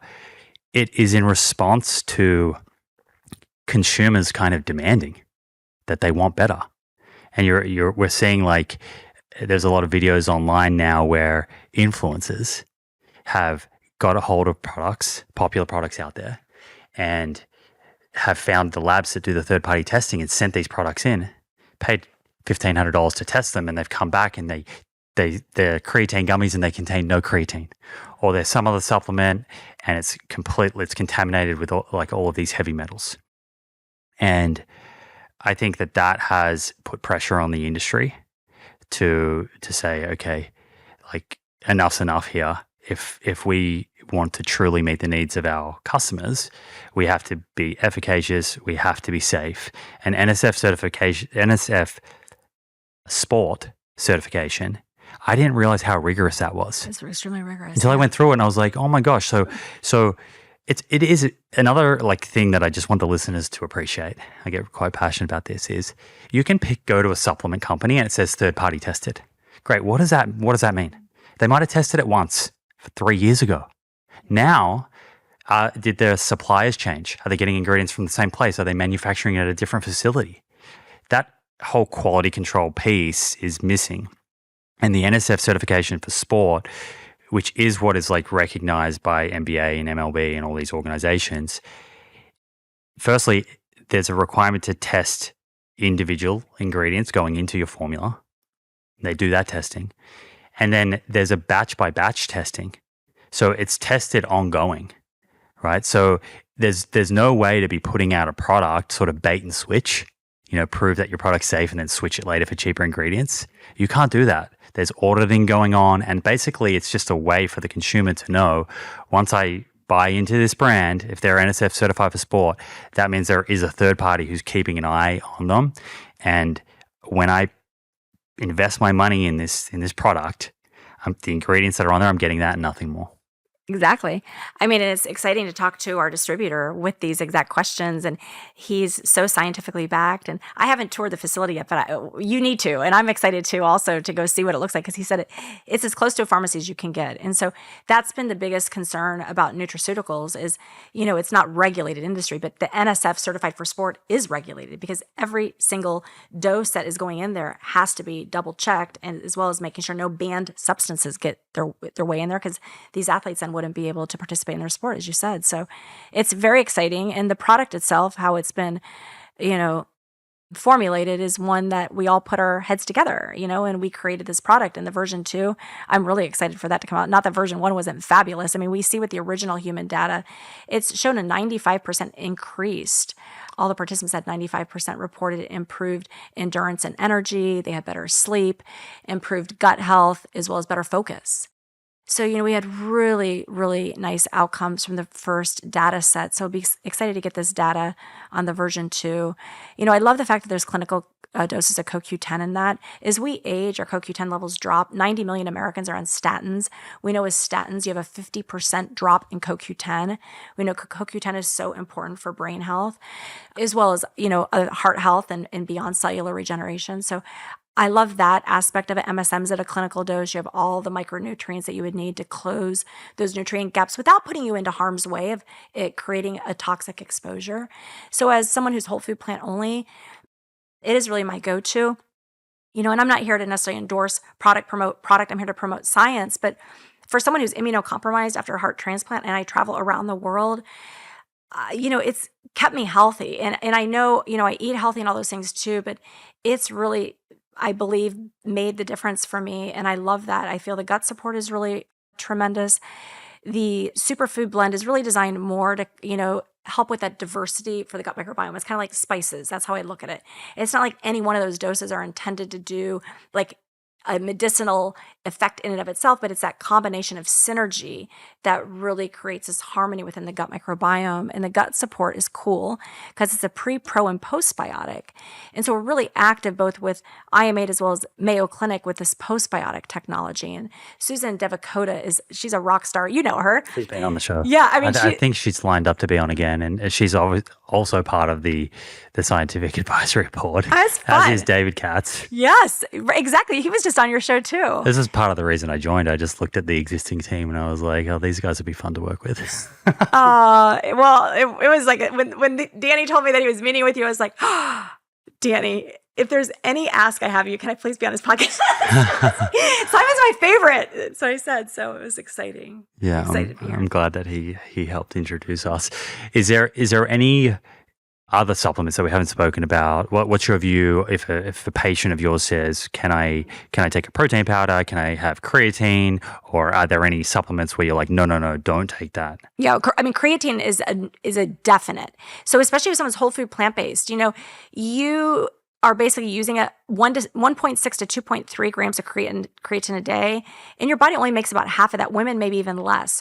And so you need it. And if you're not eating animal products, you're not getting creatine. So you need creatine. Women, 3 to 5 grams, men, 5 grams. I don't feel we need to load. Back in the olden days, we always loaded. It's the most studied supplement, and I don't think people really need to spend a lot of money on it. Unless you have GI issues with it, then you probably want to do more the Creapure. But I love creatine. It helps so many things, not just physical performance from exercise, but it's good for brain health. It's good for bone health. And we now see even with mood, it's helpful. I love the study that showed that after a sleepless night, if you need to be on and, focusing, if you do 0.35 grams per kilogram of ideal body weight, it'll enhance that cognitive performance. 4 hours they slept. Yeah. That's a very short sleep, isn't it? I know. Yeah, but I've actually utilized that strategy. Coming off long flight. Yes. 0.35 grams per kilogram. It's a pretty big dose. Yeah, for a taller person, for a larger man, for a woman, it ends up still a respectable dose. But for me, it's like 30 grams. Oh, that's a lot. Yeah. So I actually split it. Yeah. At 30 grams, I have noticed I get a little bit of GI kind of upset. But if I split it just over like a couple hours with food, I seem to tolerate it. Yeah. So I love creatine. I take it myself. I love L-theanine. So ashwagandha, I have officially really discouraged my patients from taking. So let's start with that. And that's a nice segue into L-theanine because that's what you and I were chatting about when we came in today. But why have you discouraged ashwagandha? So I've seen ashwagandha in my clinical practice be linked to a rise in liver function enzymes. And is it because of the ashwagandha or is it just because these supplements aren't regulated and so the dosing's all over the place? I think it's the latter. I think it's that the dosing is all over the place. I think if you have something with accurate dosing and the dose is less than 500 milligrams, it likely would be safe. But my problem is this, it's in everything. So it's in food. They're putting it in protein bars. It's in protein powder. Ashwagandha has worked its way into everything because in 2023, 2024, it was like the most used supplement. So every company was like, let's put this in our product. Consumers want it. Indeed, they do. The other concern beyond that of causing a lot of, strain on the liver is the simple fact that you're suppressing your cortisol. And you need that cortisol. I mean, cortisol is our stress response. So if you're taking more than 500 milligrams a day, every day, you're not giving your body's ability to use the cortisol in the way it's meant to be. So I think it can be a little harmful. And this is where supplements aren't without harm. Just because they're natural, all of our drugs were essentially derived from natural ingredients. You have to be very careful. So I love L-theanine. Most people take ashwagandha for a relaxing effect. The L-theanine is an amino acid from green tea. There's no toxic effects from it. I love a 200 to 400 milligram dose at nighttime for my patients to relax. Of course, anything I'm saying, talk with your doctor. Don't use this as medical advice, but I love L-theanine. And then I like it in the morning too. It can be nicely paired with even creatine in the morning for just a nice, clear focus. Or if you have caffeine in the morning, you get a little jitters, add it with a little bit of that caffeine, a nice, clear focus. L-theanine's magic. It's so nice and it's super cheap. It's an awesome little molecule is what I would say.